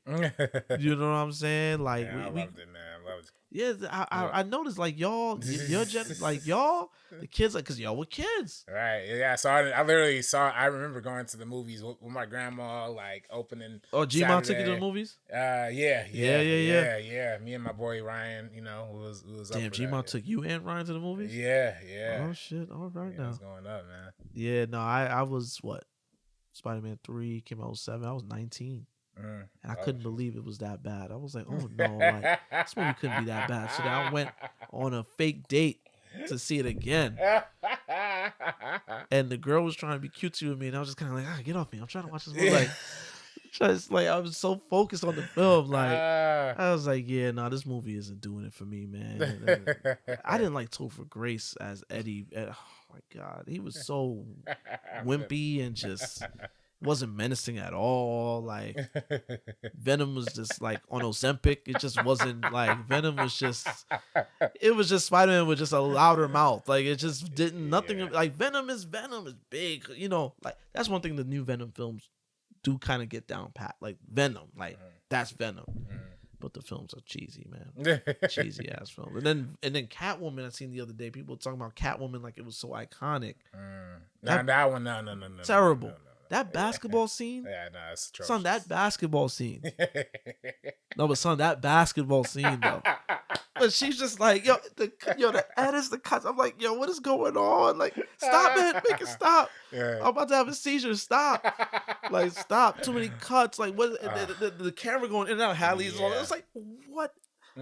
That was awful. Terrible. Was on every level. That was such a bad movie. Yeah. That was terrible film. Terrible film. What's today? Today Wednesday. Yo, tomorrow I think. Tomorrow is another clown movie, Terrifier 3. Sure. For that, so I'm gonna let y'all know how that is next episode, man. Because I'm already hearing again opening scene. It's like an opening scene.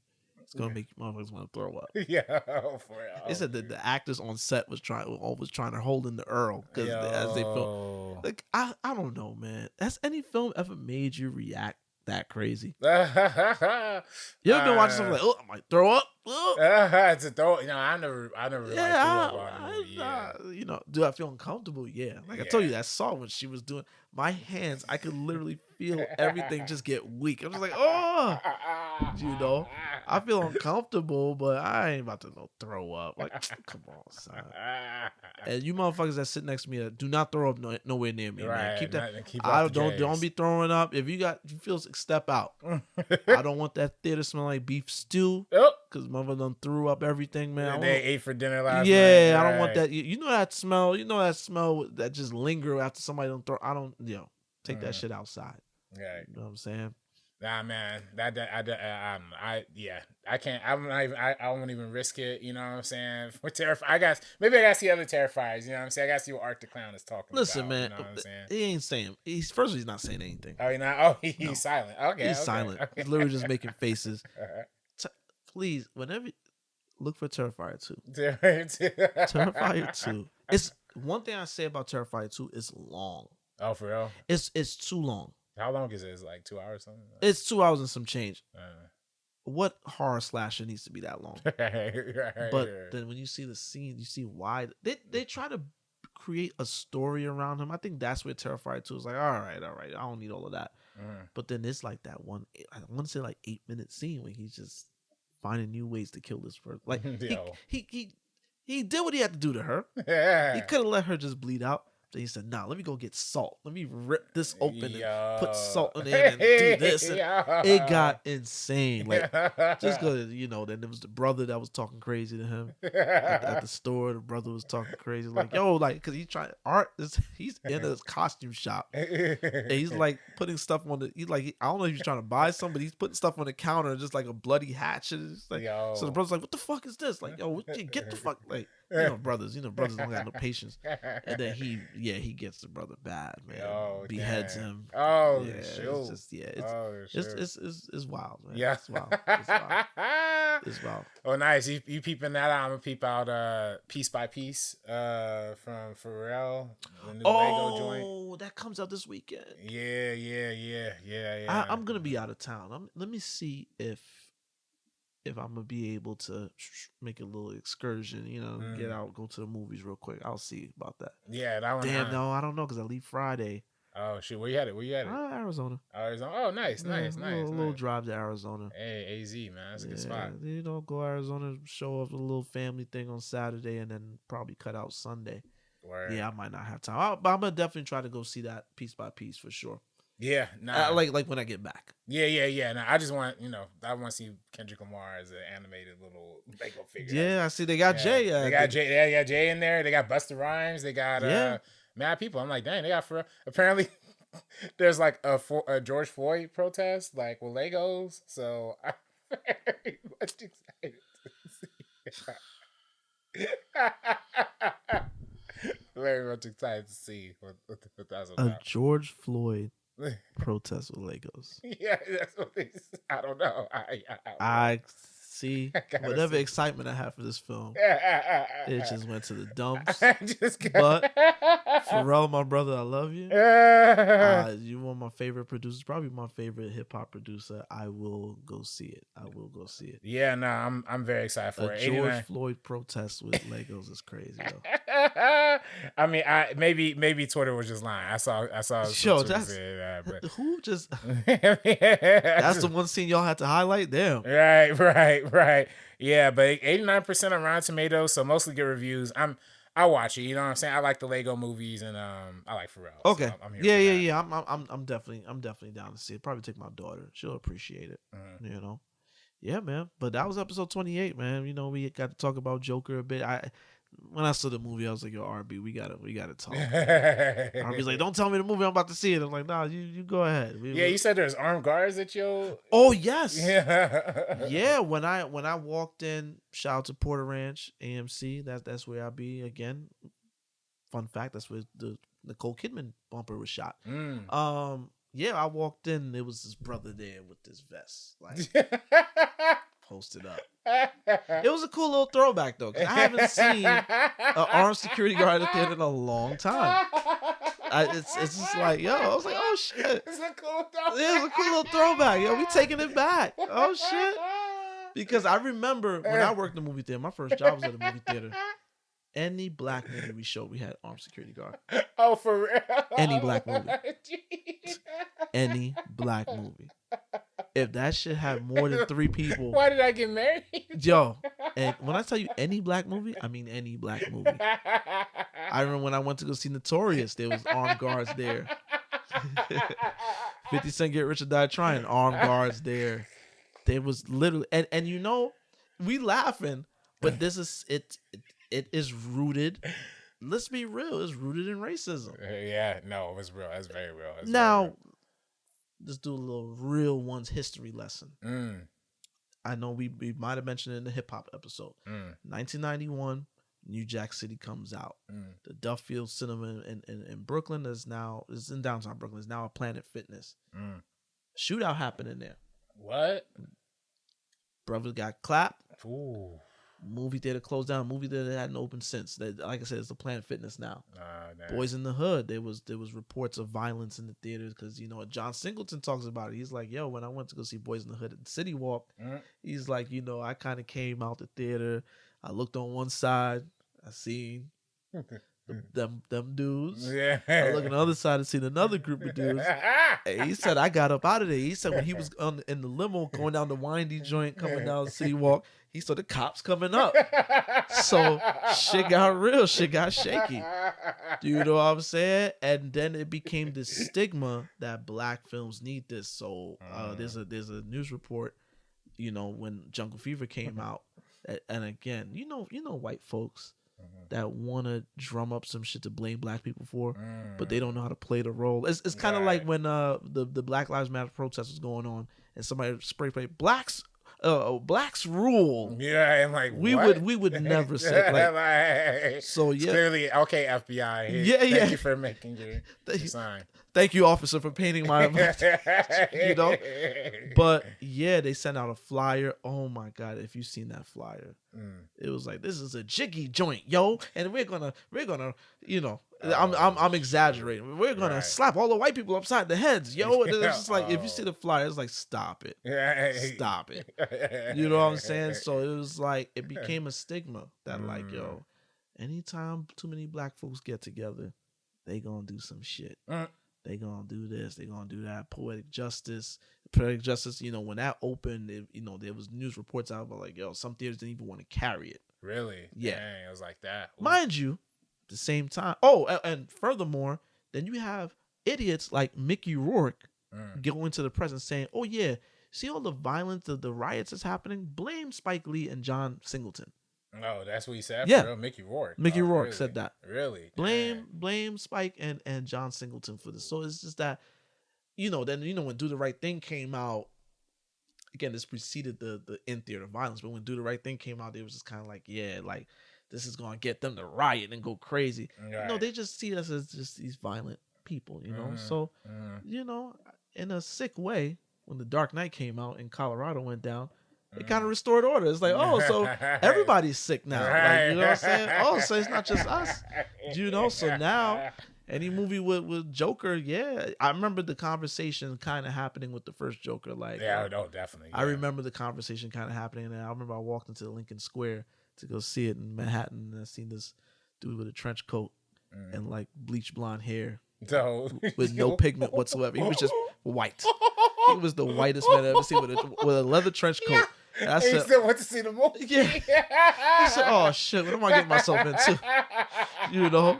But everything I went to go see Joker like 3 times in theater. And that's when I first got movie pass. I was going crazy. Yeah. When I first got movie pass. So, you know, and nothing happened. But yeah, I seen the brother. He was just posted up like this. It's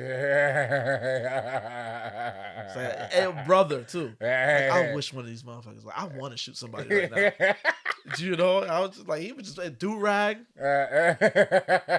head lean, posted up, like, you know, usually when you see brothers in security out there on their phone, they talking to his shorty or whatever. Because it's an easy job. It's like, he just got me here, whatever. Yeah. No, he was like, I'm ready. What's up? But not that, thank God, everything went smooth, you know. But yeah, like I said, it was just cool to see that. I was like, oh shit. Yeah, it's been a minute. Yeah, that's fun. I definitely remember Armed Security the first time I saw Joker. Yeah, so I saw that Cinerama Dome, and I was definitely like, it was Armed Security. I think I told you too, the projector went out like during the first time I saw it too.